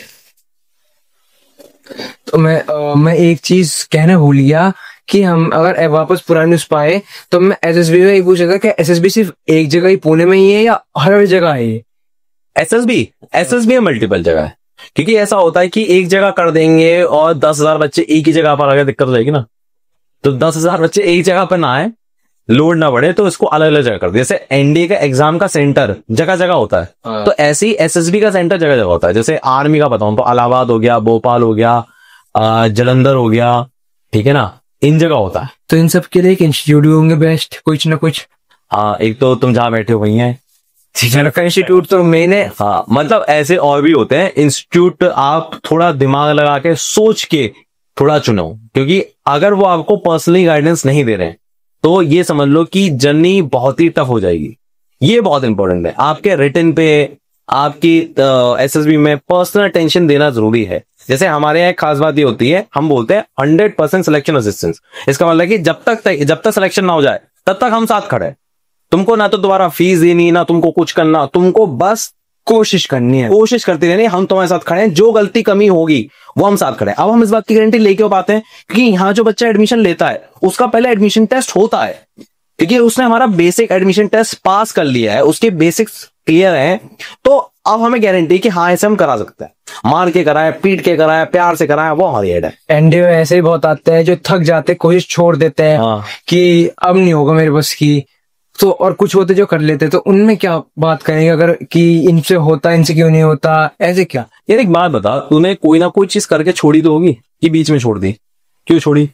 2-3 कारण। एक तो मन उब गया, दूसरा कारण बहुत मुश्किल लग रही है, तीसरा कारण मजा नहीं आ रहा। सही बात। यही 3 कारण होते हैं किसी भी चीज को छोड़ने को, पाने के। भाई एक बात बताओ, फॉर एग्जाम्पल कल तूने एनडीए चूज किया, तो चूज तूने किया ना, मैंने कर, तो मेहनत करने की जिम्मेदारी किसकी? मेरी। तुझसे किसी ने फोर्स किया एनडीए चूज करने के लिए? नहीं। तो जब तूने ही डिसाइड किया है तो तू मेहनत से काम चोरी कर कैसा सकता है? या तू चूज मत कर, सिंपल 12th कर, सिंपल ग्रेजुएशन कर, कहानी खत्म, आगे बढ़े, नौकरी वॉकरी देगा अपनी। सही। पर अगर तूने मुश्किल मतलब वो रास्ता चुना है तो मुश्किल रास्ते पे चलने की जिम्मेदारी तेरी है, तू कैसे छोड़ सकता है? आगे बढ़, पीछे मत। भाई सीधी बात है, मुश्किल राह तो तूने चुना, तुझे वो जिंदगी चाहिए, तो तुझे अगर वो जिंदगी चाहिए तो उसके लिए वैसा काम करना पड़ेगा ना। तो साफ सीधी बात, मेहनत आपके लिए जरूरी है। और मैं कहूँ कि ये भी कहते हैं कि हम अगर स्कूल में देखें तो स्कूल में एनसीसी आजकल बहुत हो गई, तो एनसीसी जरूरी है ऐसे लेने के लिए। देखो एनसीसी से बहुत फायदा बहुत है, जैसे एनडी में कोई फायदा नहीं है, और मान लो आपका एनडी में नहीं होता है और आप ना 3 साल की ग्रेजुएशन करके चुकते हो, तो एनसीसी में चीज मिलती है एनसीसी सर्टिफिकेट। सी सर्टिफिकेट तो अल्फा ग्रेड, अगर आप ये पास कर लेते हो तो आर्मी में से कोई रिजर्वेशन नहीं होता, ना कास्ट का ना रिलीजन का, और सी सर्टिफिकेट का रिजर्वेशन होता है करीबन 10% का। इससे मान ले कट ऑफ आई तेरी एग्जाम की 140, वो तेरे लिए 140 नहीं होगी, वो तेरे लिए 14 नंबर कम होगी, मतलब 156, हाँ 126 नंबर की कट ऑफ हो गई कि कम नंबर पे भी सिलेक्शन हो जाएगा, कम नंबर पे सिलेक्शन हो जाएगा अगर एनसीसी का सी सर्टिफिकेट है अल्फा ग्रेड। इससे एक और खास बात है, आप अगर रिटन ना दे के डायरेक्ट एसएसबी ज्वाइन करना चाहो तो आप ज्वाइन कर सकते हो, बट इसमें एक बहुत बड़ी बात है। फॉर एग्जाम्पल आपने सीडीएस क्वालिफाई किया और उसके बाद ज्वाइन किया तो आप 30 साल सर्विस करोगे, 30 इयर्स, मतलब ब्रिगेडियर रैंक तक। वहीं अगर आपने एनसीसी सी सर्टिफिकेट लेके आर्मी ज्वाइन की तो सिर्फ 14 साल सर्विस करोगे, उसका आधा समय, और दैट मीन्स आप मेजर रैंक या लेफ्टिनेंट कर्नल रैंक पे आप रिटायर हो जाओगे विदाउट एनी पेंशन। उस आर्मी ही है जहां पेंशन मिलती है और कहीं पेंशन नहीं मिलती। उससे ज्यादा आपको कहीं पेंशन हमें सिर्फ आर्मी में ही मिलेगी। हाँ, नेवी और एयरफोर्स में नहीं, मतलब आर्मी नेवी एयरफोर्स समझता भी ना, मैं कंफ्यूज हो जाता हूँ। ठीक है, कोई बात। हाँ, तो आगे बढ़े तो ये सीडीएस और ये पेपर्स क्या होंगे अगर एनडीए नहीं दे पाया कोई? हाँ, तो सीडीएस क्या है? अगर एनडीए नहीं हो पाता है तो दूसरा फौज मौका देती है उन्हें ज्वाइन करने का ग्रेजुएशन के तुरंत बाद, वो था सीडीएस। तो ये 12वीं से पहले या 12वीं के बाद नहीं होते? बात नहीं, ग्रेजुएशन के बाद ही, कॉलेज खत्म होने के बाद ही होता। सीडीएस का अगर जानना चाहें, जैसे एनडी यूरोप में नेशनल डिफेंस एकेडमी, तो सीडीएस होती है कंबाइंड डिफेंस, सॉरी मैं तो भूल गया, कंबाइंड डिफेंस सर्विसेज, ठीक है ना। आप जैसे एनडीए तो प्रॉपर एक एकेडमी का नाम था, सीडीएस एकेडमी का नाम नहीं है। जैसे फॉर एग्जांपल सीडीएस में अगर आपने आर्मी क्वालिफाई किया तो आप जाते हो इंडियन मिलिट्री एकेडमी, क्लियर है। आपने नेवी क्वालिफाई किया तो जाते हो इंडियन नेवल एकेडमी। तो सीडीएस भी डिवाइडेड है उसमें? अब सीडीएस 3 चीजों में डिवाइड है, Indian military academy, Indian naval academy, Indian air force academy. और मान लो आप इसमें ना सीडीएस में 3 पेपर होते हैं, मैथ्स, इंग्लिश और जीएस। अगर आप कहते हो मैं मैथ्स नहीं देना चाहता तो कहते हैं सिर्फ हम 14 साल की नौकरी देंगे, और उसको कहते हैं वो ऑफिसर ट्रेनिंग एकेडमी, जो की होती है चेन्नई में। तो टोटल 4 एकेडमी हो गई, Indian military academy, Indian naval academy, Indian air force academy. और अगर आप मैथ्स का पेपर नहीं देना चाहते ग्रेजुएशन के बाद तो आपके लिए होती है ऑफिसर ट्रेनिंग एकेडमी। और सीडीएस एनडीए दोनों में गर्ल्स ज्वाइन कर सकती है, पर याद रखना गर्ल्स की सीटें बहुत कम होती है। गर्ल्स की सीटें होती हैं अराउंड, एनडीए में होती है 25-27 और सीडीएस में होती है 14-15। थोड़ा गर्ल्स के लिए मुश्किल हो जाता, बॉयज के लिए ज्यादा है बेनिफिट है, बहुत ज्यादा। गर्ल बॉयज के लिए बहुत आसान है ज्वाइन करना, बहुत आसान, इजी पड़ता है, बहुत आसान पड़ता है। भाई तेरी सीटें हैं एनडीए में मात्र 25 है, तू गर्ल है तो लड़की, तेरा सपना हो भी सकता है ना भी हो, समझ। 25 लड़कियां पूरे देश में, बहुत बड़ी बात है, 100 करोड़ की बात है हमारे देश की। और एनडीए में 400 बच्चे, 350-400 बच्चे बॉयज ही बॉयज, बड़ी बात, मुश्किल पड़ जाता है तो। वही है जिसने हिम्मत हार दी नहीं। अब एक है यहाँ पर, पता नहीं फोटो लगी कि नहीं लगी, यहाँ पर एक लड़की है जिसकी ऑल इंडिया रैंक 1 आई है हमारे यहाँ, 2020-2021 की है। तो मतलब ऐसा होता है कि अगर आप जुनूनी हो तो आप हो जाता, कोई बात नहीं। ऑल इंडिया रैंक 1, 7, 11 ये सब देखी हमने। पर वो बच्चे ऐसे थे कि मैं जो देता था पढ़ने के लिए करते थे, पिटाई खाई जो भी खाई, पर कर लिया उन्होंने कि वही मेहनत करो, डरो मत, आगे बढ़ो। हाँ, डरे तो मामला खत्म है वहां पर। मैं बात करूं तो अगर कि आर्मी हो गई हमारी एनडीए से या किससे भी, अगर आगे चले तो आर्मी है, हमारी नेवी है, हमारी एयरफोर्स है, ये भी डिवाइड होंगे कि आर्मी में भी कई पोस्ट होंगी, हमारी नेवी में भी कई पोस्ट, या एयरफोर्स में भी होंगी। एक आती है आईएमए, जो बहुत बच्चे चाहते हैं कि हमें इसमें जाना है, इसमें जाना है, तो है क्या ही। देख ऐसा होता है कि जैसे आप 12th करने के बाद तो आप एनडी में गए, सीडीएस क्वालिफाई करने के बाद जो आर्मी की एकेडमी है वो है इंडियन मिलिट्री एकेडमी। जैसे बच्चा है स्कूल, अब जब पैदा होने के कुछ सालों बाद कहां जाएगा? स्कूल। तो अगर तूने सीडीएस एग्जाम निकाल लिया तो कहां जाएगा? Academy, Indian military academy. वो एक तरह से आर्मी का स्कूल है जो तुम्हें 1.5 साल तैयारी कराता, रगड़ा देता है। तो उससे सीडीएस से ही होता है? वो उससे सीडीएस से होता है, किसी और से हो नहीं सकता। नहीं, एक और एंट्री पर मैं उस बारे में बात नहीं करना चाहूंगा, वरना फिर अभी हम कहीं और पहुंच जाएंगे, कोई अपनी दिशा भटक जाएंगे, दिशा भटक जाएगी हमारी। अच्छा, अब आगे सवाल खत्म हो गए। देख यार, सबसे पहली बात एक और बताता हूँ। एक बार क्या हुआ था, एक बच्चा था जिसमें सारी ऑफिसर वाली क्वालिटीज थी, पर वो सिलेक्ट नहीं हुआ। पूछ क्यों? सॉरी क्वालिटी देख, मतलब वो एग्जाम्पल सेटर भी है, आगे आके काम करता है, वो सर घबराता नहीं है, दूसरों के बारे में सोचता है, कि कॉन्फिडेंस हाई, घबराना नहीं। हाँ, टॉपर भी सब सब सब है, स्पोर्ट्स भी खेलता था, सब चीजों में बढ़िया था वो लड़का। तो देखने में भी स्मार्ट हुआ क्यों नहीं? सिर्फ एक कारण, क्या? उसको ना ये क्लियर नहीं था कि उसे फौज ज्वाइन करनी है कि नहीं। उसको तो ये बताया गया था कि फौज मुश्किल एग्जाम है, तुझसे नहीं निकलेगा। वो इस जोश में आया और फौज वालों ने पकड़ लिया कि अगर हमने से सेलेक्ट भी कर लिया तो ये छोड़ देगा, मन हट जाएगा इसका। तो इस चक्कर में उन्होंने लिया नहीं। अगर आपका फौज में मोटिवेशन क्लियर नहीं है कि why you want to join army, ये सवाल आपसे पूछेंगे 110% इंटरव्यू में सवाल पूछा जाएगा, और आप इसका जवाब ढंग से नहीं दे पाए तो ये समझ लो कि आपका सिलेक्शन 110% नहीं होगा। तो ये क्वेश्चन फिक्स्ड है हर बार आता है। तो इसका क्या जवाब दे सकते हैं? अगर देखो यार, इसका जवाब ना जो एनडीए वाला बच्चा है उसको सबसे पहले देना चाहिए कि वो से पूछेगा why do want to join NDA. So I want to join NDA because I want to join Indian army, navy, air force. ठीक है, अब आपने कहा मुझे एयरफोर्स ज्वाइन करना है, देन पूछेगा why air force, why not navy, why not army. तो एयरफोर्स ज्वाइन कर रहा है तो एयरफोर्स में बहुत सारे प्लेन्स होते हैं। अगर वो मोटिवेटेड है तो उस प्लेन के नाम नहीं पता होंगे? पता होने चाहिए, सब पता होने चाहिए। अब मान लो बहुत ज्यादा मोटिवेटेड है तो उसे दुश्मनों के प्लेन का भी पता होगा कि पाकिस्तान क्या उड़ाता है, चाइना क्या उड़ाता है, कि दुश्मन से लेके हर एक चीज का नाम जानकारी पूरी होगी। अब ऐसा बच्चा देखेगा क्लियरिटी है, क्योंकि यार जैसे जिस तरह से मैं तुझे एनडीए का माहौल बताया, वहां तो मार पिटाई ठोकाई सब हो रही है।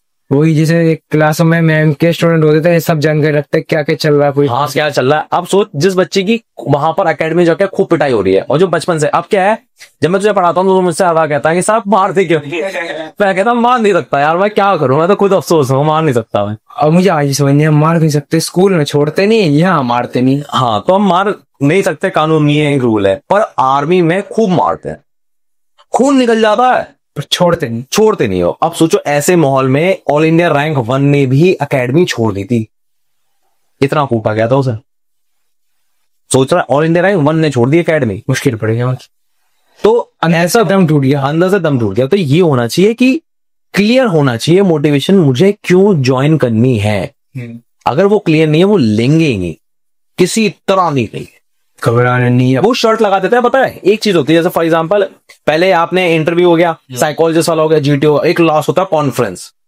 जिन जिन ऑफिसर ने तुम्हें टेस्ट किया है ना, वो एक गोलाई में ऐसे बैठे होते हैं, ऐसी टेबल होती है जैसे इंटरव्यू, और उसमें अलग डिफरेंस है। वो बिल्कुल समझ लो, आखिरी फैसला कर रहे हैं इस लड़के को लेना है कि नहीं लेना, आखिरी बार फैसला कर रहे हैं, तो सारे ऑफिसर एक साथ बैठ जाएंगे। उससे पहले अलग अलग होते हैं, किसी को पता नहीं होता। लास्ट टाइम जैसे भाई हमारा सामने बैठा ना, ऐसे ही बैठे होंगे सारे ऑफिसर, इसी टेबल पे ऐसे ही बैठे होंगे, चारों, और आखिरी बार देख के फैसला करेंगे ऐसा लेना है कि लेना। और वहां सबके ओपिनियन लगूंगी, वहां के सबके ओपिनियन सेम होते हैं, खास बात है, डिफर होता है। मान लो 2 ऑफिसर ने कह दिया कि ये बंदा बढ़िया फिट है सिलेक्शन के लिए, और एक ऑफिसर ने कह दिया नहीं, तो इस बात पर शर्त तक खेल लगा लेते हैं। मैं शर्त लगा के कहता हूं कि अगर मैं गलत हो जाऊं इस लड़के के बारे में, नौकरी छोड़ दूंगा, ऐसे तक बोल देता हूं। छोड़ देते हैं, नहीं कहने, सच्ची बात बता रहा हूं, मजाक नहीं कर रहा मैं, इतना सच में लड़ जाते हैं कि ये नहीं लेना। अब ऐसा क्यों? फॉर एग्जाम्पल मैं कहूं तो अपने बाप के औलाद प्रूव कर अब मुश्किल काम हो गया ना। सेम बात वर्दी पे आ जाती है कि अगर तूने वर्दी कमाई है तो प्रूव कर अपनी बात। कैसे कमाई? हाँ, क्या करा था? हाँ, मेहनत क्या करी? जब तू ना कह रहा है उस आदमी को तो प्रूव कर, वरना नौकरी छोड़। ऐसे लड़ जाते हैं भाई साहब एक बंदे के पीछे इतना, क्योंकि एक बंदा सिलेक्ट हो गया, पूरी जिंदगी उसे आप नौकरी से बाहर नहीं निकाल सकते। सरकारी नौकरी में उसे रिजाइन कराना नामुमकिन के बराबर है, हो ही नहीं सकता। सस्पेंड हो सकता है, निकाला जा सकता, इतना वो। हाँ, तो किसी भी हालत में गलत आदमी को आना नहीं देते। वो अपनी वर्दी पे आ जाएंगे कि भैया शर्त लगा रहा हूं अपनी वर्दी की कि ये बंदे में ये खराबी है। जैसे एक में खराबी निकलती है हनी ट्रैप, ये लड़की के चक्कर में फंस जाएगा लड़का। यहाँ तो सारे हमारे जनता जनार्दन सब ऐसी हैं। वैसे ये तो जब ऐसा होता है मामला तो वो नहीं लेते। तो भाई इन चक्करों मत पड़ना। हाँ, तो ऐसा, हाँ कुछ पूछ रहे थे, मैंने टोक दिया। हाँ, तो मैं पूछना चाहता जैसे पहले मेरी जब मैं गाइडेंस नहीं मिली थी मैं सर की, मैं सच बताऊं तो मेरी गाइडेंस थी कि मर्चेंट नेवी कर। अच्छा, पर मुझे सर ने बताया कि ऐसे होता है कि इसमें ये होता है, तो मैंने ध्यान से बैठ के कुछ देर अपना, कहते ना टाइम देके लो, अपना टाइम दो। तो मैंने सोचा, अपने आप को देखा कि मैं इंडियन आर्मी में, मर्चेंट नेवी, एयरफोर्स मैंने सुनी है, मैं उसमें जाना चाहता हूँ। तो अगर मैं कहूँ कि एक एयरफोर्स हो गई हमारी और ये मर्चेंट नेवी एयरफोर्स, तो ये क्या है दोनों? मर्चेंट नेवी एयरफोर्स कुछ नहीं होती। मर्चेंट नेवी होती है, मैंने गलत बोल दिया। हाँ मर्चेंट नेवी होती है एक खाली सिविल क्या था उसे, सिविल एयरलाइंस होती है। जैसे पायलट नहीं होते जो डोमेस्टिक प्लेन चलाता है वो। तो अब मर्चेंट नेवी क्या होती है? मर्चेंट नेवी मतलब ट्रक, समुद्र के ट्रक, एक जगह से दूसरी जगह सामान ले जाने के लिए। पर क्योंकि वो बहुत बड़े होते हैं तो पढ़ा लिखा कैप्टन चाहिए होता है, मतलब पढ़ा लिखा बढ़िया ड्राइवर चाहिए होता है, ठीक है ना। वही हमारे अगर यहाँ ट्रक चला है तो वहां शिप है, वहां शिप है। हाँ, पर तनख्वाह का बहुत अंतर है। मतलब यहाँ का ट्रक वाला शायद 30 से लेके 50,000 कमाता होगा, वहां पर तुम्हारी तनख्वाह 2 से लेके 3 लाख रुपए होती है। और एक बात भी करे तो यहाँ तो सबको ये भी रहता है कि हम आर्मी में जाएं तो वहाँ हमारी तनख्वाह अलग, नेवी में जाएं वहां अलग, और एयरफोर्स में जाएं वहां अलग। देखो थोड़ा बहुत तो अंतर होता है। जैसे फॉर एग्जांपल तुम बन जाओ कमांडो, और मैं नहीं बना कमांडो, मेरे को तो ज्वाइन करनी थी आर्टिलरी, तो कमांडो की तनख्वाह होगी ज्यादा। क्यों? कमांडो का खतरा है ज्यादा, वो हमेशा दुश्मन के इलाके में ही रहता है, तो उसकी तनख्वाह बहुत ज्यादा होती है कि उसका खतरा ज्यादा है। मेरे में खतरा है नहीं, मैं तो दुश्मन के इलाके में हूं नहीं, अपने इलाके में से गोले बारूद कर रहा हूँ, क्या एक खतरा है। हाँ, अब मान लो एयरफोर्स का फाइटर पायलट है, तो प्लेन क्रैश भी तो हो सकता है। आपने सुने होंगे प्लेन क्रैश हो जाता है, तो उसका खतरा, और कहीं ज्यादा बचते भी नहीं है वो कई बार।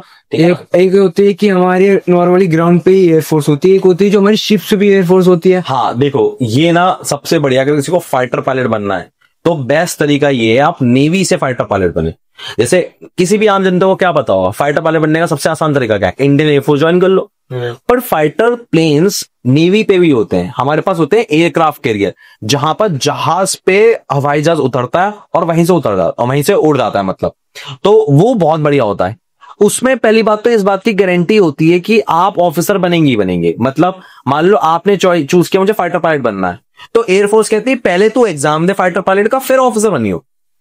वही नेवी कहती है पहले तू ऑफिसर बन जा नेवी का, उसके बाद तेरे को ऑप्ट करना है फाइटर पायलट, तो फाइटर पायलट बन गए। तो उसके लिए फिर उन्हें आगे तैयारी कराते हैं वही लोग? हाँ, वही लोग कराते हैं, तो हर एक चीज सिखाना सब एयरफोर्स भी खुद ही सिखाता है। पर एयरफोर्स पहले एग्जाम ले लेता है, उसको कहते हैं CAPSS, ठीक है ना। और वो क्या होता है, एनडीए का आपने अटेंड दिया, आपने टिक किया एयरफोर्स, तो जब SSB देने जाओगे और SSB निकल जाएगा तो पहले ही टेस्ट ले लेंगे वो CAPSS का। तो मतलब एयरफोर्स में पहले आपको टेस्ट होगा, पर एनडीए में ये होगा कि पहले आपको नेवी में पहले आपको ज्वाइन कराएंगे, फिर आपका टेस्ट लेंगे। तो नेवी में अगर ज्वाइन होगा तो परमानेंट ही है वो तो परमानेंट ही है, फिक्स हो गया कि अब तो ऑफिसर तो है ही, पायलट बनेगा नहीं बनेगा वो बात की बात। तो नेवी में जाने के लिए वो रिटन टेस्ट पर वो तो देने ही पड़ेंगे। हाँ, वो तो देना ही पड़ेगा, उसका कोई ऑप्शन नहीं। मेरा रिटन एग्जाम की सोच रहा है, लड्डू मिल रहा खाने को, लाइन बढ़िया लग रही है, रिटन एग्जाम नहीं दे रहा। हाँ, लगता तो है कि बिना मेहनत की अपना मेहनत भी करो, नहीं भी पर निकल जाए, हर एक चीज मिलनी चाहिए। हाँ, मिलनी चाहिए, पर कुछ को नहीं मिल पाती। यार देख मैं बताऊं, ये जो दुनिया है ना, मतलब मुझे ना पढ़ाई बिल्कुल पसंद नहीं थी, मैं ईमानदारी से बताऊं कि ज्यादा बच्चों को पसंद नहीं होती ही किसे है, ठीक है ना। बट यार ये बात मुझे समझ में आ गई थी कि ये जो मैं लाइन बोल रहा हूँ शायद बहुत कम लोगों को अभी समझ में आए। अगर तुमने किसी चीज को पाने की चाह रखी है तो उसकी मेहनत करने की जिम्मेदारी तो तुम्हारी है ना, जुड़ जाओ उसके पीछे। हाँ, मतलब अगर तुमने ही जिम्मेदारी नहीं ली उस चीज की तो वो क्यों ही मिलेगी। भाई तूने कहा कि मुझे ना वर्ल्ड चैंपियन बनना है रेस कार ड्राइविंग में, तो रेस कार ड्राइविंग में तुम्हें 200-300 की स्पीड पर गाड़ी चलानी पड़ेगी, ये तुमने चूज किया ना। और 200-300 की स्पीड में हाँ भाई खतरा है कि मौत भी हो सकती है, क्लियर है। अब वहीं गाड़ी चलाते हो तुम सड़क पे 30-40 पे आराम से घर पहुंचते हो, घर से वापस आते हो, उसमें कोई खतरा नहीं है। तुम जिंदगी आराम की चला सकते हो कि 12th करी, ग्रेजुएशन करी, नौकरी करी। पर यहाँ पर तुम्हारे पास ऑप्शन ये भी है कि तुम 200-300 की स्पीड पर गाड़ी चला रहे हो और बेस्ट ड्राइवर करना। लड़की को लेकर गाड़ी चलाने में दिक्कत नहीं है, पर जिंदगी की गाड़ी चलाने में दिक्कत है। किसकी गाड़ी? जिंदगी की। हाँ, जिंदगी की गाड़ी, वो भी हाई स्पीड पे चलती ही नहीं, संभलती नहीं। क्योंकि यार 300 की गाड़ी अगर चलाऊंगा तो भाई दिक्कत आएगी ना, मौत खड़ी है सामने। वहीं अगर 300 की गाड़ी में अगर तुम्हें समझ गए कब ब्रेक मारना है, कब घुमानी है गाड़ी, लाइफ बहुत आसान है, फिर तो मजे ही मजे। तो मतलब एनडीए एक अच्छी चीज है हमारे लिए, मतलब जाना कि आर्मी फोर्स कोई सोचता है नहीं क्या करना है, कोई तो कुछ होता है कि हमारे लिए जाते हैं कि हमें देश की रक्षा करनी है। हाँ। कुछ होता है कि अपने बस पर्पस चले गए, हमें जाना है। हाँ। तो इनमें फर्क है हाँ बहुत फर्क है। देखो पहली बात तो दोनों ही चीजें होनी चाहिए कि यार देश की सेवा करना भी अगर इंसान की उसमें नहीं है तो वो पहली बात तो सिलेक्ट ही नहीं होगा। अगर देश के लिए सेवा करने का बिल्कुल मन नहीं है तो पहली बात तो वो एसएसबी में हमारा हाँ वो निकल जाएगा। दूसरी बात अगर उसने ये बात की क्लियरिटी ली नहीं कि उसकी लाइफ कैसी होगी तो भी उसको वो फिर अनसेटिस्फाई होकर आ जाएगा। जैसे मान लो मुझे पता है मैं जैसे ही आर्मी ज्वाइन करूंगा तो मेरी लाइफ बेहतरीन हो जाएगी, तनख्वाह 1 लाख के करीब आ रही है, नंबर 1 मेडिकल, ठीक है ना, मेरा मेरे बाप का मेरे आने वाले बच्चों का, किसी को 1 रुपया नहीं देना, चाहे बड़े से बड़ा ऑपरेशन हो, कैंसर का हो, एड्स का हो, कुछ भी हो जाए, इतना बड़ा ऑपरेशन कुछ भी हो जाए, हार्ट फेलियर हो जाए, हार्ट का ऑपरेशन है, 1 पैसा नहीं देना और देश के बेहतरीन डॉक्टर इलाज करेंगे। ये फायदा है, ये फायदा है मेडिकल का। ठीक, दूसरा सैलरी मिल रही है, तीसरा मिलता है पेंशन, पेंशन मैंने बताया। ठीक, चौथी बात मान ले तेरे को कल IIT IIM करना पड़ा, मन है तेरा IITM को, अबे IIM होता है MBA की टॉप कॉलेज देश का, IIT होता है बीटेक का टॉप कॉलेज। कल तुझे इनसे पढ़ाई करने का मन करे तो इंडियन आर्मी कहती है हमारा रिजर्वेशन है कि हम तुम्हें प्रोवाइड हम प्रोवाइड कराएंगे। ठीक है, ये बहुत बड़ी बात है। दूसरी बात ये बात तय है कि तनख्वाह वक्त के साथ अपने आप बढ़ेगी, तुम्हें सोचना नहीं। अब मान ले कल आज तू 12th कर ले, मामा घर में खुदा ना व्यवस्था कोई दिक्कत आ जाए बहुत बड़ी, अब पैसे कहां से लाएगा? सही बात, नहीं कहां से लाएगा? है कोई तरीका? सोचना पड़ेगा। फौज के लिए तुम्हें पैसे के बारे में कभी नहीं सोचना। तू आज चीफ ऑफ आर्मी स्टाफ बन जाए, तेरी तनख्वाह 3.5 लाख से लेके 4 लाख के बीच में होगी महीने की। चीफ ऑफ आर्मी मतलब देश का सबसे ऊंचा आदमी फौज का, उसकी तनख्वाह इतनी होगी। तुझे कुछ नहीं करना।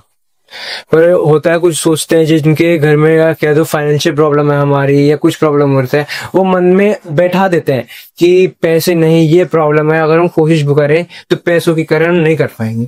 देखो इस पर पहली बात तो पैसे का कोई सीन ही नहीं है, ठीक है ना। पहली बात तो सरकार NDA ज्वाइन करने के बाद तुम्हें 50,000 रुपए उल्टा देती है, लेती नहीं देती है। थोड़े बहुत खर्चा होता है, ठीक है ना, कि भाई रहने वहने का या वो यूनिफॉर्म का, पर इतना नहीं होता। उल्टा 50,000 रुपए तुम्हें देती है। जब तुम पता है ऑफिसर बन जाओगे, तुम्हारे सीने पे ना चांदी की बेल्ट लगी होगी, चांदी की, पता उसकी कीमत कितनी होगी? 1.5 लाख रुपए। तू 1.5 लाख रुपए की बेल्ट पहन सकता आज की तारीख में? सोने ना पहनते थे सोने के रेट हाई हो गया। तो भाई 1.5 लाख रुपए की बेल्ट लगी होगी यहाँ पर, 1.5 लाख की। वो सोच, वो उम्मीद, वो सोच रहा है, वो चाहिए एक। हाँ। अब तू कल कॉर्पोरेट में नौकरी कर ले, ठीक है ना, तू कल कश्मीर गया, तुझे कौन सैल्यूट कर रहा है? पर तू कश्मीर गया, कश्मीर से लेके कन्याकुमारी, मतलब देश के आखिरी कोने तक हर इंसान तुझे सैल्यूट करेगा। इज्जत की नौकरी है, इतनी इज्जत किसी। हाँ, और एक बार मैं किसी मतलब प्रोफेशन को छोटा नहीं कहता, ज्यादातर पुलिस की इज्जत नहीं होती, पर पूरे देश में आर्मी जितनी इज्जत है वो शायद कहीं और नहीं होगी। ये भी कहते हैं कि वो तो ये तो सिर्फ अंदर ही सेवा कर रहे हैं, पर वो तो बाहर सेवा। हाँ। और मतलब मस्त है लाइफ, सब सही, बहुत बेहतरीन, मजे ही मजे। ये कहेगा एक बार ज्वाइन करने के बाद कि अगले जन्म में भी तो बनूंगा तो फौजी होने की है कि बस अपना मोटिव ना खो, हार्ड ना समझो। हाँ, अगर मुश्किल मान लिया फिर तुम क्यों ही आए हो भाई? तुमने ही फैसला किया ना फौज ज्वाइन करने का। क्या तुम्हें किसी ने कहा कि तू ज्वाइन कर? नहीं ना, तूने किया है फैसला, तो तू ही तो मेहनत करेगा, तेरी जिम्मेदारी है। जो करेगा मेहनत तुझे ही करनी है, कोई और नहीं कर सकता, ना माँ बाप, ना दोस्त, ना टीचर, तुझे ही करनी है। यहाँ पर आएगा बस मार पीट के करा देंगे, कैसे भी करना तो पड़ेगी। घर वाले पीटते हैं, वहां वो पीट रहे, खत्म बात। बस ये कि घबराओ मत, घबराना, आगे बढ़ो। हाँ बस। अच्छा, IIT बेस्ट है कि NDA? नहीं पूछा तूने, पूछ लेते हैं। हाँ, तो IIT होती है बीटेक। अब कहते हैं IIT के बाद पैकेज लगता है 1 करोड़ का, बीटेक और NDA करने के बाद पैकेज लगता है 12 लाख का। तो 1 करोड़ 12 लाख, तो वो 12 लाख मंथ होते हैं और 1 करोड़ हमारे 1 करोड़ होते हैं साल के उसके। हाँ। हर महीने कुछ मिलेंगे, तो 1 करोड़ का मतलब हो गया 8 लाख से लेके 10 लाख के बीच में करीबन महीने के मिलते हैं। हाँ। और इसमें मिलने 1 लाख रुपए महीना। तो बताओ NDA बढ़िया हुआ कि IIT? अब देखो मान लो पैसे का प्योर लालच है कि मुझे पैसे का ही लालच है, जिंदगी में पैसे से बड़ा कुछ नहीं है, तो IIT जाते हो।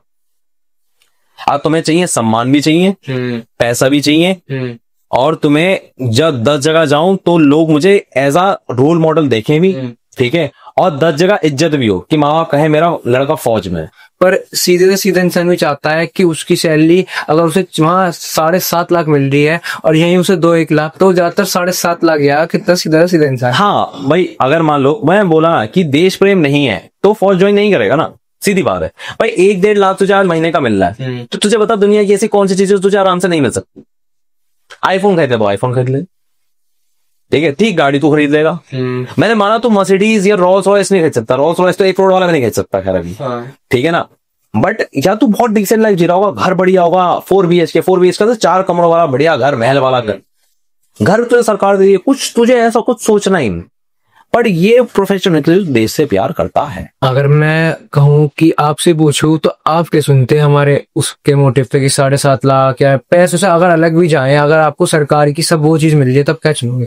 मैं तो फौज आज मुझसे कह दे कोई कि ये सब कुछ बंद करा कर फौज ज्वाइन करने का दोबारा मौका मिला, फौज ज्वाइन कर।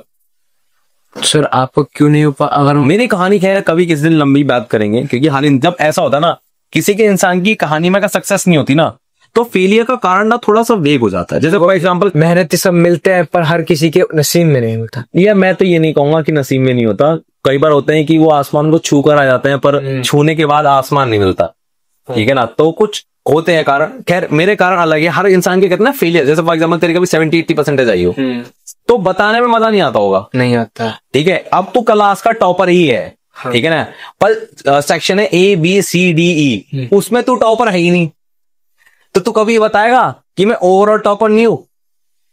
मैं सिर्फ क्लास का टॉपर इतना ही बताएगा, और वो भी अपनी क्लास में, अपनी क्लास का, ठीक है। अब मान ले तू टॉपर बना 75% पे, अब बताएगा कि दूसरे स्कूल का जो टॉपर है 95 पे, तू 75 पे, वो साला 95 वाला कहे मेरे यहाँ पर 25-30 ही रहेगा, इतने बताओ। हाँ तू काम है, हाँ तू, हाँ। तो फेलियर के साथ क्या होता है, कहानी छुप जाती है, ठीक है ना। तो फेलियर की कहानी ऐसी होती है कि हर इंसान सुनने को तैयार, ठीक है ना। जब उसको सक्सेस मिल जाती है तो फिर हर कोई सुनना ही चाहता है। तो हम कहें इसकी तैयारी हम 11th से करनी है 10th? 11th से बेहतर रहता है। जैसे फॉर एग्जाम्पल तू मेरे पास आए तो मैं 11th से तैयारी शुरू करवाऊंगा, 12th में भी तैयारी कराऊंगा, दोनों साल तैयारी कराऊंगा। पर मेरा नियम क्या होगा कि तू मेरे पास आए, मैं 11th में ही 12th की तैयारी करा दूं, 11th में ही 12th की तैयारी करा दूं, जिससे 12th में मुझे एक प्रेफरेंस मिल जाए कि इतना मुझे आता ही है, इतना ही आता है, और 12th में भी अच्छे नंबर आ जाएंगे। और 12th में अच्छे नंबर आने का एक बहुत बड़ा फायदा है 85% मार्क्स। अगर तू 85% मार्क्स ले आता है तो तुझे एक एंट्री मिलती है टेक्निकल एंट्री स्कीम। ये क्या हो? ये होता है NDA की तरह, इसमें तुम्हें रिटन एग्जाम देने की जरूरत ही नहीं है। तुम फौज में अफसर बनोगे पर बिना रिटन एग्जाम दिए।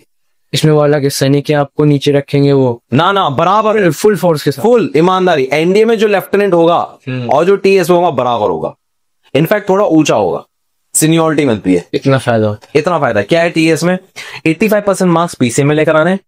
दूसरी खास बात यह है कि आपको हर हाल में JEE का जो एग्जाम है उसमें प्रेजेंट होना है, और मिनिमम 40% लानी है। 40% मतलब 40% से मार्क पास हुआ है क्लास 11th में, इतना। ये पेपर अलग होगा 11th का कैसे भाई? जो आपका 12th के परसेंटेज है वो तो है ही, जैसे आपके 10th के होते हैं। फिर एक JEE का फॉर्म आता है जो IIT नहीं होता, IIT का एग्जाम देना पड़ता है। तो IIT की तैयारी करने की जरूरत नहीं है, पर पेपर दो, 40% लिया बस, बहुत कम नंबर होते हैं ना के बराबर। अगर आपने 12th ढंग से पढ़ी तो हम निकाल लोगे, इतना लिया डायरेक्ट SSB आ जाती है। तो जो मेरे पास बच्चा आता है मैं उसको दोनों की तैयारी करता हूँ, NDA की भी और TS की। किसी भी तरह से ऑफिसर बन जाए बस वो, लगन और मेहनत उसका कहा। वो ये नहीं कह सकता सर मैं थक गया, सर बहुत पैनिक हो रहा है, सर बहुत दुख हो रहा है, सर मुझसे नहीं हो रहा, सर मैं छोड़ना। जब आया है तो फैसला कर, छोड़ने का ऑप्शन नहीं है। छोड़ने का फायदा क्या, मतलब तू जिंदगी में छोड़ के जिंदगी में क्या ही पालेगा। कल तो आज कहते मैं 10th नहीं कर रहा, फिर कल कहते मैं कुछ ये नहीं कर रहा क्योंकि बहुत मुश्किल लग रहा है, फिर फायदा की तो ना पाया क्या जिंदगी में। ये आसान है कि आज आ गई कल दूसरी आ जाएगी, पर लाइफ कभी नहीं आने की। लाइफ नहीं आने की, ये है बात। तो ये चैलेंज है, चैलेंज ही बहुत बड़ा चैलेंज है। तो इतना ही काफी रहता है, समझ लियो इसमें। हाँ, इसमें मैंने सभी चीज, अगर स्टार्टिंग के लिए कहें किसी बच्चे को स्टार्ट करना तो स्टार्ट के लिए इतना काफी है बस। स्टार्ट के लिए पहला काम PCM के बाद तैयारी चूज कर लो, और हो सके एक चीज होता है कि आप नॉन रेगुलर स्कूल अटेंडी बन जाओ। नॉन रेगुलर स्कूल अटेंडी क्या होता है कि आप स्कूल नहीं जा रहे, घर बैठ के तैयारी कर रहे हो या किसी इंस्टीट्यूशन में तैयारी कर रहे हो। जैसे हमारे यहाँ क्या होता है कि बच्चा आता है, हमारे यहाँ ही स्कूलिंग करता है, हमारे यहाँ ही तैयारी करता है, तो उसे स्कूल की टेंशन लेनी। हम 11th में ही 12th की पढ़ाई भी करा देते हैं, जिससे उसका मल्टीपल टाइम रिविजन हो। और सोचो 11th में 11th का भी पढ़ रहा है, 12th का भी पढ़ रहा है, तो सोचो कितना मेहनत लग रही होगी उसे। वो एक क्लास ज्यादा पढ़ रहा है तो मेहनत बहुत लगती है, बट इतना पक्का हो जाता है कि एक इंसान को महसूस होता है कि हाँ यार मैंने कुछ ठोक के जीता। सर ये काफी होता है, कोई सोचता है कि कि 4-4 घंटे लग रहे हो, उतना ही काफी है, कि 12 घंटे करो तब। देखो यार एक बात, देख देख देख कौन है। हाँ कौन है भाई, इतनी देर से बात कर रहे, कहाँ है आज? मम्मी। अच्छा आंटी है। नमस्ते आंटी जी। बहन डर गई, बहन डर गई, बहन डर गई।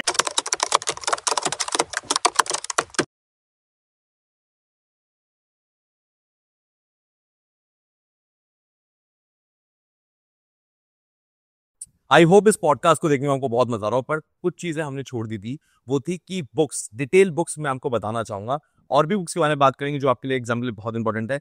बट जो सिलेबस कवर करने के लिए चाहिए वो कौन सी किताब है? पहली किताब आपको चाहिए क्लास 9-10 की एनसीईआरटी, जो आपको चाहिए ही होगी। दूसरी किताब आपको चाहिए क्लास 10 की, ये 9 की थी आपकी पहली वाली, और दूसरी वाली आपकी होगी क्लास 10 की। उसके बाद आपको समझना पड़ेगा कि पहले लॉजिकल सब्जेक्ट्स याद करो, क्योंकि उनमें रटना नहीं पड़ेगा।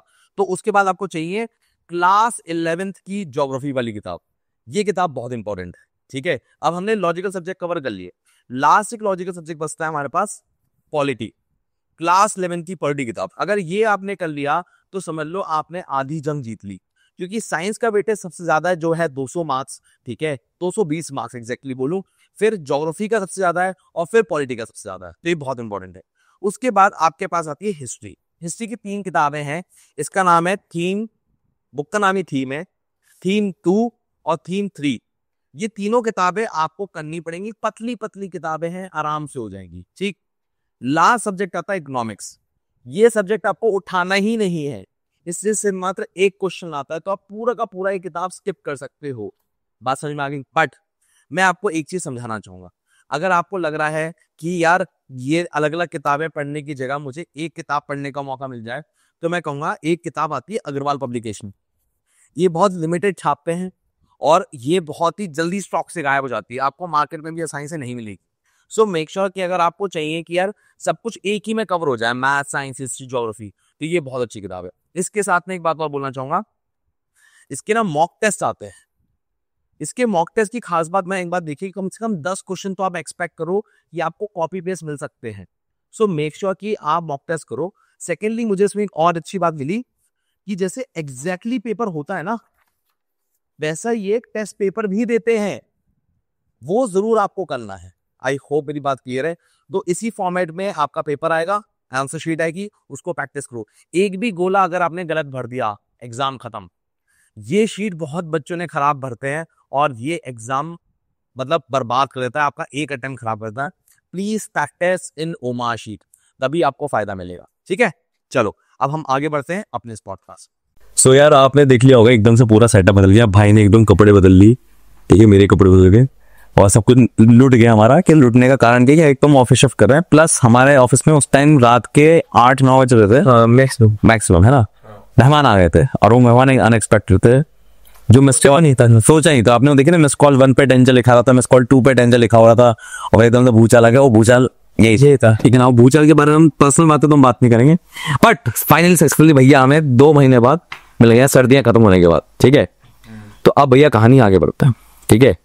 कहानी में हमारी क्या चली थी भाई कहानी, कि वही एनडीए की तैयारी अब कैसे शुरुआत करनी है 11th में आने के बाद, ठीक है। जाने बताइए, पूछिए आपको क्या करना। तो हमने भी पूछा था कि एनडीए होता है, एनडीए चालू हुआ, 11 से करो, पीसीएम लो, एसएसबी होता है, रिटर्न होता है। पर अगर किसी का जैसे बेसिकली पूछो, बच्चों का क्लियर नहीं होता, एनडीए ले तो ली, क्लियर नहीं हो, क्या करें आज? ओके, पहली बात तो इतना गलत नहीं सोचना। पहले मैं यहाँ से लेके चलता हूँ कि एनडीए निकालने के लिए क्या करना पड़ेगा। 100% निकल जाए, पहले ये सोच लें। हाँ, पहले वर्स्ट सिचुएशन के बारे में बाद में देखेंगे, ठीक है ना। 100% निकलने के लिए पहला काम तो ये है कि 11-12 की एनसीईआरटी खत्म होनी चाहिए। दूसरी बात, अगर मैं तुम्हारी जगह एनडीए दे रहा होता, तो मेरी ये शर्त होती है, मेरी जिद होती, यदि मुझे एनडीए निकालना है तो मुझे समझना पड़ेगा एनडीए का एग्जाम होता कब है। एनडीए का एग्जाम होता है साल में 2 बार, एक होता है अप्रैल में और एक होता है सितंबर में। तो जब आप पहला एग्जाम दोगे तो आप दे सकते हो 12th के साथ सितंबर महीने में, मतलब ऐसे अभी चल रहा है साल 2025, ठीक है ना। तो अगर मैं अभी 11th में हूं तो अगले साल 2026 में मैं 12th में आऊंगा, और जब सितंबर 2026 होगा तब मैं पहली बार एनडीए एग्जाम दे सकता हूं। कंडीशन अप्लाई, कंडीशन क्या है कि मेरी उम्र 16 साल से लेकर 18 साल के बीच में होनी चाहिए।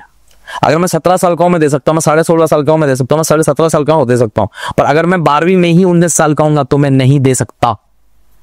क्लियर है? तो एक तो कंडीशन ही हो गई। दूसरा कंडीशन ये है, सितंबर एग्जाम के बाद अगला मैं एग्जाम एनडीए का दे सकता हूँ अप्रैल में। पक्का? कौन सा अप्रैल? अप्रैल 2027, जब मेरे बोर्ड के पेपर खत्म होंगे ना, उसके 10 दिन बाद ये एग्जाम होगा फिर करीबन, ठीक है ना। तो 2 बार मैं साल में एग्जाम दे सकता हूँ, सितंबर एंड अप्रैल।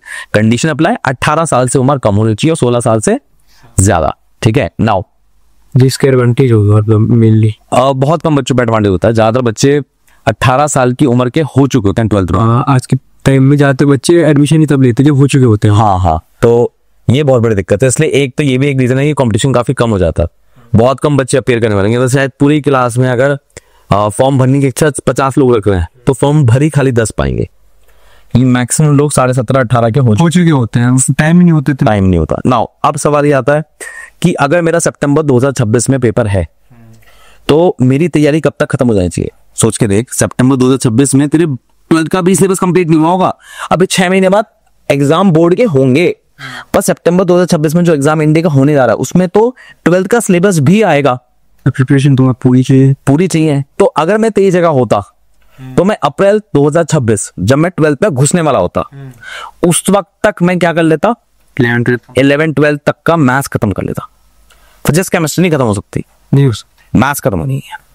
मैथ्स खत्म होने पे तब फोकस क्यों देता? क्योंकि जो मैथ्स का वेटेज है वो 300 नंबर का। और आई थिंक मुझे अगर एक जादू करना हो तो मैं शायद लाइट बंद कर दूं तो मेरी शक्ल ज्यादा अच्छी आएगी। देखिए सर, है कि नहीं है? तो नहीं है, नहीं, चलो कोई बात नहीं। आई थिंक ये होना चाहिए था। तो as a producer, director and owner I have this power कि मैं कर सकता हूँ, ठीक है ना। तो लाइट की तरफ देख के वो बोला, मैंने देख के कैमरे की तरफ बोलना था। ऐसा कंफ्यूजन होता रहता है, मतलब कोई दिक्कत नहीं। तो इसके लिए बुक्स क्या, मतलब कि जो तुम 11th में तुम्हें 12th के भी पढ़ना है, हाँ, बच्चे नहीं पढ़ पाते कि आज के टाइम में नहीं रहा हो, तो क्या करें? अरे देखो, आज के टाइम में क्या, मेरे टाइम में भी नहीं रहता था, मेरे बाप के टाइम में भी नहीं रहता था, जो हमारे कैमरामैन भाई हैं उनकी टाइम में नहीं रहता था। तो वो टाइम तो पढ़ने वाला था, किसी का रहता नहीं है। इच्छाएं होनी चाहिए।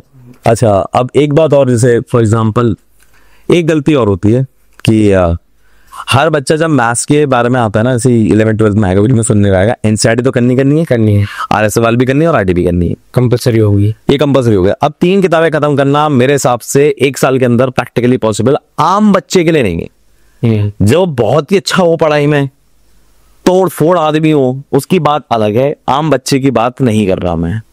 तो मेरे हिसाब से उसे 2 किताब रखनी चाहिए। एक तो एनसीईआरटी कंपलसरी, और याद बता दूं 11th में आते ही मैथ्स की सब्जेक्ट की 2 किताब हो जाएंगी, साइंस के सब्जेक्ट की 2 किताब, 2 फिजिक्स की, 2 केमिस्ट्री की।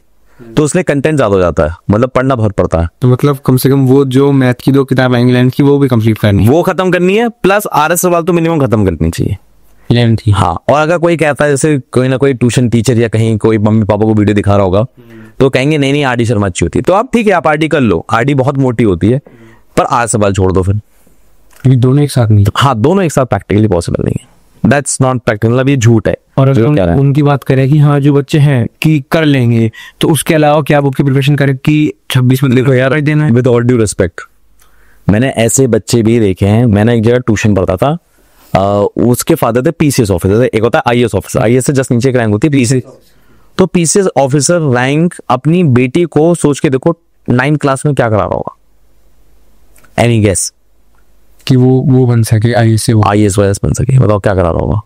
11th की पढ़ाई। हाँ, वो 10th की पढ़ाई 8th में खत्म कर चुकी, 11th की कर रही है, 9th की भी 9th की खत्म कर ही चुकी है, वो टॉपर है वो स्कूल में। क्लियर है? तो मैं एवरेज बच्चे की बात कर रहा हूँ। एवरेज बच्चे को 11, अब जो हो गया सो हो गया, ठीक है ना। अब क्या करना चाहिए कि 11th की पढ़ाई और 12th की पढ़ाई 1 साल में खत्म हो जानी चाहिए। डेडलाइन होनी चाहिए 30 अप्रैल 2026। क्लियर है? जो आज से 5 साल बाद भी वीडियो देखना तो भी ये फॉर्मेट सेम ही है, कोई चेंज नहीं है, ठीक है ना। तो इस बात को ध्यान रखिएगा, ठीक। अब बात आती है कि हमने मैथ्स की बात कर ली, अब आते हैं बाकी सब्जेक्ट्स की। बाकी सब्जेक्ट्स में आप फिजिक्स केमिस्ट्री पे ज्यादा ध्यान दें, क्योंकि जो साइंस का वेटेज होता है वो 220 नंबर का होता है एग्जाम के अंदर। क्लियर है? इस बात पे बहुत ध्यान दें। तीसरी जो बात आपको ध्यान रखनी चाहिए वो है इंग्लिश सब्जेक्ट, उसका होता है 200 मार्क्स का वेटेज। इंग्लिश की तैयारी पे, ग्रामर पे एक बार को फोकस ना करें, पर न्यूज़पेपर रीडिंग पे बहुत ज्यादा फोकस करें, जो आपको निहायती बोरिंग बर्बाद वाली लगती है। पर सोच के देखो, जिन्हें सबसे ज्यादा बोरिंग लगती है अगर वही कर गए तो उसका सिलेक्शन हो जाता। जो आपकी ग्रामेटिकल है चीज की बेसिक नॉलेज वो कर देती है कंफर्म। मतलब इंग्लिश का न्यूज़पेपर तो पढ़ना कंपल्सरी है। अगर आप इंग्लिश का न्यूज़पेपर नहीं पढ़ पा रहे हो तो एक किताब मैं आपको देता हूँ, win your inner battle, Doris है ऑथर का नाम, वहां से पढ़ना शुरू करना। फिर एक किताब है नाम भूल गया, शायद डू योर वर्क है या डू इट वर्क है, ऐसे करके नाम भूल गया मैं, यहाँ स्क्रीन पे डालवा दूंगा, वो किताब पढ़ना। तो आपका ना जो बेस अंग्रेजी का है वो काफी अच्छा हो जाएगा। फिर एक तीसरी किताब और बताता हूँ, वो है वर्ड पावर अंग्रेजी। उससे जो आपकी वोकैबुलरी होती है वो बहुत स्ट्रांग हो जाएगी। सबसे आसान तरीका वोकैबुलरी स्ट्रांग करने का, ठीक है ना, मतलब बहुत तगड़ी हो जाएगी, बहुत तगड़ी, काफी सारे एग्जाम निकल जाएंगे आपके, ठीक है ना। तो ये 3 किताबें तो अंग्रेजी की पढ़नी कंपल्सरी है, जो आपकी डेली रूटीन का पार्ट होना चाहिए। और कोशिश करो ये जो तीनों बातें मैंने बोली हैं कि आप मैथ्स प्लस इंग्लिश अप्रैल 2026 तक खत्म कर लें। 11th-12th की जो आपकी फिजिक्स केमिस्ट्री है वो आपने 11th में खत्म करनी चलेगा, उसमें कोई दिक्कत नहीं है। 12th में 12th की फिजिक्स केमिस्ट्री कितनी है वो तो आप कि आपको 26 में देना है या 27 में बोर्ड खत्म करने के बाद। देखो यहाँ पर भी एक खेल है, अगर जिसका सितंबर 2026 का पेपर खराब होगा ना, ये तैयारी नहीं हो पाई, तो उसका अप्रैल 2027 का पेपर भी खराब होगा। अब पूछो क्यों? ऐसा है कि सितंबर 2026 तक जिसका 12th तक की तैयारी हो चुकी, ठीक है, तो उसकी अप्रैल के लिए भी रेडी है तैयारी, पर जिसकी सितंबर 2026 तक तैयारी मतलब 12th तक की पढ़ाई खत्म नहीं हुई, वो बंदा फंस गया। कैसे? सितंबर के बाद अक्टूबर नवंबर में प्री बोर्ड आ जाएंगे, तो प्री बोर्ड में फंस जाएगा। प्री बोर्ड से जैसे ही फ्री होगा तो प्रैक्टिकल्स आ जाएंगे। अभी आप जस्ट 10 से आए हैं, जैसे मैं भी आया हूं, फिर प्रैक्टिकल जैसे खत्म होंगे तो फिर एक फाइनल प्री बोर्ड आ जाएगा, उसके बाद बोर्ड एग्जाम्स आ जाएंगे, और बोर्ड एग्जाम्स के बाद 10 दिन बाद आपका एंड हो जाएगा। आप बता तैयारी कब करी तुमने? लग गई लंका।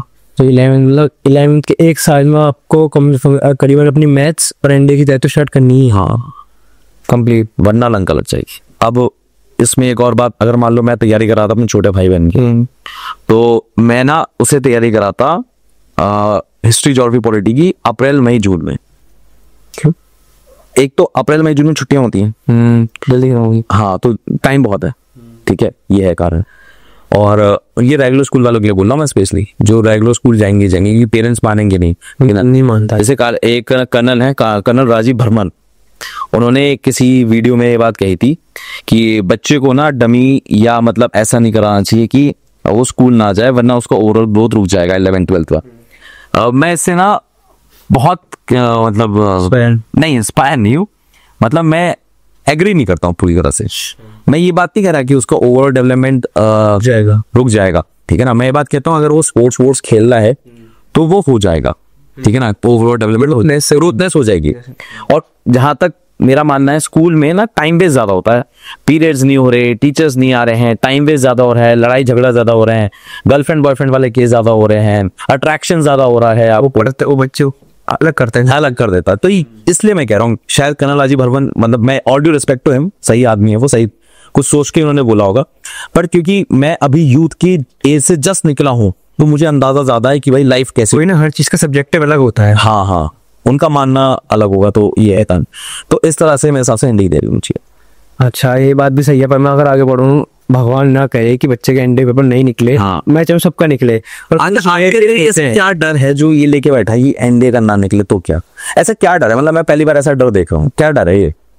अपने आप पे होता है कि ट्रस्ट नहीं होता। क्यों नहीं आ रहा यार? ये ट्रस्ट तो बहुत जरूरी है। मान ले एनडीए ग्रेजुएशन के बाद भी ना निकले, अब क्या करेगा?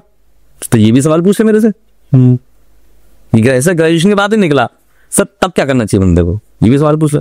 फिर कहते ग्रेजुएशन के बाद की जो एग्जाम था वो भी नहीं निकला सर, तब क्या करना चाहिए?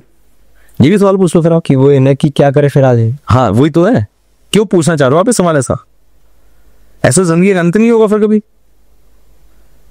रेयर केस तो होते हैं ना ऐसी बहुत, कि एक होता है नहीं कि एक ना दो बच्चे की हाँ बाई चांस किसी ना किसी वजह से रह जाते हैं, तो उनके लिए क्या? देखिए, आप अगर एज अ विजनरी सोच के लिए पूछ रहे हैं, ठीक है ना, कि यार मुझे ना रोड मैप क्लियर होना चाहिए कि हर एक चीज पता हो, हर एक चीज पता हो, तो आप बहुत सही करो। पर अगर आपके मन में डर है, खौफ है, जो कि मेरे हिसाब से 10 के बाद आए हुए बहुत बच्चों में होता है, कई कारण है, फाइनेंशियल इशू हो सकता है, या खुद पे विश्वास नहीं होता, मैं कर सकता हूँ, ऐसे विश्वास होते हैं, तो मैं बिल्कुल कहूंगा कि एक बच्चे को ये बात समझनी चाहिए कि यार डर अपने मन से निकालना पड़ेगा। ये अगर डर ने जगह बना ली तो कुछ काम नहीं हो सकता। आई होप मेरी बात समझ आ रही हो, ठीक है ना। और विजनरी आप जैसे कह रहे हो कि मुझे रोड मैप क्लियर होना चाहिए। जैसे फॉर एग्जांपल मेरे पास एक बच्चा आता है, वो कहता है मुझे आर्मी ही ज्वाइन करनी है, कुछ और नहीं करना, और खुदा ना खास्ता मेरा ना हो पाए। उसने मुझे क्यों बोला खुदा ना खास्ता ना हो पाए? क्योंकि उसमें 10th में वो 45% से पास हुआ, 50% से पास हुआ, कि वेट एवरेज बहुत कम है उस, हाँ मतलब पढ़ाई नहीं वैसे ही बहुत खराब है। तो उसने क्या कहा, उसने रियलिस्टिक कहा कि भैया देखो ऐसा हो सकता है कि मैं अपनी पढ़ाई का लेवल बढ़ाता चला भी जाऊं तो 11th-12th में भी बस मैं पास ही हो पाऊं, पर मैंने नियम बांध दिया कि हाँ मुझे मेहनत करके आगे बढ़ना है, और एक दिन ऐसा होगा कि मैं एकेडमिक्स जो पढ़ाई है उसमें बहुत अच्छा लेवल ऊपर कर लूंगा, तो मैं ज्वाइन कर लूंगा। तो वो कॉन्फिडेंस वाली बात है, उसने अपने आप को समझा मैं कहाँ खड़ा हूं और मुझे कहाँ जाना है, ठीक है ना। तो आप अपने पहले मन से डर हटाओ। मैं जवाब दे देता हूँ, मुझे कोई दिक्कत नहीं, पर मैं जवाब दूंगा ऐसा विजनरी सोचकर। तो मान लीजिए आपका इंडिया नहीं निकलता है, तो आप ग्रेजुएशन करेंगे। ग्रेजुएशन में मेनली आपके पास 3 ऑप्शन होते हैं जो मेजरली सब लोग यूज करते हैं अगर आर्मी ज्वाइन करना है। पहला होता है बीए, कि आपने सिंपल बीए कर ली, हिस्ट्री कॉमर्स से कर ली, ठीक है ना, और बीए के साथ मैं बीकॉम भी डालना चाहूंगा, ठीक है ना, कि आपने कॉमर्स साइड से कर ली। इससे ना तो आपको नौकरी लगती है और ना ही इससे आपको कोई फायदा होता है। बीए बीकॉम वालों को क्या करना पड़ता है, मास्टर करनी पड़ती है इस चीज के लिए, हाँ अगर नौकरी पानी है तो, और मास्टर के बाद भी पीएचडी, तब जाके मतलब 3 साल की ग्रेजुएशन, 2 साल की मास्टर, 5 साल, और फिर करीबन 5 साल और पीएचडी, तो 5 करीबन 10 साल हो गए, तो वही गए। और 10 साल बाद फिर उसकी तनख्वाह ठीक लग जाती है, पर शर्त यही कि पीएचडी अच्छी जगह से करिए, जैसे IIM, IIT, तो इंस्टीट्यूट एक अच्छे लेवल को, हाँ अच्छे लेवल का, तभी उसको मतलब नौकरी। जैसे मेरा भाई है, वो इंडियन इंस्टीट्यूट ऑफ मैनेजमेंट, मतलब जो MBA के टॉपेस्ट कॉलेज है, फाइनेस्ट, उस कॉलेज में जाके प्रोफेसर है। लेवल बहुत है, तो लेवल 10 की सैलरी ले रहा है, और लेवल 10 की सैलरी होती है 2 लाख 1.5 लाख ऐसी, तो बहुत अच्छी सैलरी ले रहा है। प्लस घर भी ले रहा है 4 BHK का, 4 BHK। पता है कितने लोग रहते हैं 4 BHK में? अकेला आदमी, अकेला आदमी रहता है। सोचो कहाँ रह लेगा, एक किचन का काम हुआ, एक टॉयलेट का काम हुआ, एक कमरे का काम होगा, खत्म। बाकी 3 कमरे कर क्या रहा है आदमी, सही बात ले रहा है, तो वो बहुत जरूरी है, ठीक है ना, ये कहानी है। तो ये हो गया, ठीक है। तो बीए बीकॉम करने का कारण क्या होता है, जो मेजरली आपने सुने भी होंगे करते हैं वो, उसका कारण ये होता है कि जो बीए होती है 3 साल की होती है, तो आपके अटेम्प्ट ज्यादा मिल जाते हैं आपको सीडीएस देने ज्यादा। हाँ, मान लो आप कम उम्र में ग्रेजुएशन कर गए तो सीडीएस जल्दी दे सकते हो, ये कारण है। सीडीएस एक एनडी की तरह ही एग्जाम होता है, सीडीएस भी ड्यूरेशन के बाद होता है। हाँ, दूसरा तरीका जो होता है, जो मेरा फेवरेट है, वो है बीटेक कर लो, और बीटेक भी करो आईटी से। करने को आप किसी भी स्ट्रीम से कर सकते हो, पर आईटी से करो। अब बीटेक करने के बाद आपको सीडीएस देने को तो मिलेगा, पर as compare to BA BCom हमको 2 अटेम्प्ट कम मिलेंगे, क्योंकि वो 3 साल में खत्म कर रहे हैं और आप 4 साल जाएगा। हाँ, सीडीएस अटेम्प्ट में, खाली सीडीएस अटेम्प्ट में, बट नुकसान भी बहुत सारे हैं। जैसे बीटेक वाले को सीडीएस के अलावा 4 एंट्रीज और मिलती हैं, वो एफकेट भी दे सकता है, वो सीडीएस तो है ही उसके पास, तो एसएससी पेपर हो गए, हाँ अलग अलग, एसएससी टेक दे सकता है डायरेक्टली। बीटेक मान, जैसे मैंने अभी आपको एक एग्जाम बताया ना, टेक्निकल एंट्री स्कीम, उससे क्या होता है, डायरेक्ट बीटेक आता है आर्मी में। अब आर्मी कह रही तुमने बाहर से बीटेक किया है, उस बीटेक को हम डायरेक्टली एसएससी टेक एंट्री से हम आगे ले लेंगे, तुम अपनी जो इंजीनियरिंग की नॉलेज है वो हमें दे दो। दूसरा होता है टीजीसी, वो भी एक होता है। दूसरा होता है इंडियन कोस्ट गार्ड सर्विस, ठीक है ना, मैं एग्जाम का नाम भूल गया, बट बहुत सारे होते हैं, पर हाँ, पर मैं बताता हूँ क्लियरली कौन कौन से होते हैं, बहुत सारे। इंडियन कोस्ट गार्ड सर्विस, उसमें भी डायरेक्टली आप ज्वाइन कर सकते हो, ठीक है। उसके बाद एक और होता है, वो आर्मी नहीं होती एग्जैक्टली, पर वो आर्मी का एक ना सिस्टर हो गया, वो होता है सीएपीएफ, ठीक है, सेंट्रल आर्म पुलिस फोर्स। तो उसमें आप बीएसएफ, आईटीबीपी वो भी ज्वाइन कर सकते हो, ठीक है ना। उसमें बीए बीकॉम वाला भी ज्वाइन कर सकता है, ठीक है ना। अच्छा, कई लोग सोचते हैं एक होता है लॉयर, मान लो आप लॉयर बन गए तो एक एंट्री मिलती है आपको जैक्ड। अगर आप लॉ के थ्रू गए तो सीडीएस आपकी खत्म हो जाएगी, सीडीएस आपको देने का भी मौका मिलेगा क्योंकि आपकी एज खत्म हो चुकी होगी, ठीक है। और जो आपका बाकी एग्जाम जैसे टेक टीजीसी बोले वो भी आपके पास ऑप्शन नहीं रहेंगे, ये एक दिक्कत रहती है। तो मतलब मेनली अगर कोई नहीं भी कर पाया तो बीटेक करे मेनली। हाँ, बीटेक करे। अच्छा, बीटेक में खास बात है, जैसे फॉर एग्जांपल सीडीएस आपने दिया तो आपकी लास्ट एज लिमिट है 23.5 साल सीडीएस। हाँ, पर वहीं अगर आपने बीटेक कर ली तो आप एसएससी टेक और टीजीसी एंट्री से 26.5 साल तक फौज में भर्ती हो सकते हो, ये है खेल। और आप किसी भी गवर्नमेंट एग्जाम में ऐसा समझो कि जितनी ज्यादा लाइफलाइन, कि जितने ज्यादा आपके पास चांसेस हैं ज्वाइन करने के, उतने ज्यादा चांसेस हैं आपके मतलब वहां पर अफसर बनने के। जितने ज्यादा अटेम्प्ट्स उतने ज्यादा चांसेस है। अब हम पहले की उसमें एक चीज पूछना भूल गए कि जैसे 11वीं की तैयारी स्टार्ट करते हैं बच्चे, तो ऑफलाइन करें, ऑनलाइन करें, कोई इंस्टीट्यूट पे जाएं, घर में करें, बुक्स कहाँ से लें, कैसे करें, क्या चीज़ है? ओके, पहले तो मैं एक बात बताता हूँ जो शायद मैंने कवर नहीं किया, वो कि जैसे मान लो बच्चा पढ़ाई में कमजोर है, पढ़ाई में बहुत तेज है, तो सिलेक्शन होने के चांसेस किसके ज्यादा है आपके अकॉर्डिंग? जो तेज है? नहीं, बराबर। मैंने एक बात बोली थी कि जिसके अटेम्प्ट ज्यादा उसके चांसेस ज्यादा, ठीक है ना। अब जरा सोच के देखो, हमारे कैमरामैन भाई साहब हैं, ठीक है, हमारे जो कैमरामैन भाई साहब हैं उनके पास 6 अटेम्प्ट है और तेरे पास 1 अटेम्प्ट है। तू पढ़ाई में टॉपर, ठीक है, तूने रिटन एग्जाम तो निकाल लिया, बट तेरा एसएसबी क्वालिफाई नहीं, पर उसे एसएसबी की नॉलेज है उस चीज की, ठीक है ना। अब भाई के साथ क्या हुआ, भाई ने रिटन एग्जाम नहीं निकला, मीनवाइल अपनी तैयारी करता रहा और एसएसबी की नॉलेज ठीक ठाक हो गई और वो 30 से 4थे अटेम्प्ट में जाके फौज ज्वाइन कर गया। तो बता होशियार कौन? वही एवरेज पर्सन। पढ़ाई का फर्क नहीं पड़ता कि तुम 10th में कैसे, तुम 12th में कैसे थे, पहला कंडीशन ये है कि तुम्हारे पास नंबर ऑफ अटेम्प्ट, ठीक है ना। अब जैसे किसी का पहले अटेम्प्ट पे भी हो गया तो कोई बात हो, वो बहुत बड़ी बात है, वो तो भगवान ही हो गया था। किसी का पहले अटेम्प्ट में तो भगवान की बात है, वो भगवान से मिलने वाली बात हो गई। हाँ, कहीं तो ऐसे भी होते हैं, मैंने ऐसे केस देखे हैं, रिटन निकल गया, एसएसबी की रद्दी भर तैयारी नहीं करी और वो भी हो गए, वो हो गया। जैसे हमारे पास जो हमारे भैया आए थे सामने जो कैमरे में बैठे हैं, शायद इनका पहला ही इंटरव्यू होगा, पहला ही था आपका, पहले ही आया, पहले ही सिलेक्ट, क्या था कुछ इधर मिल गया, घूम गया, हो गया, ठीक है ना।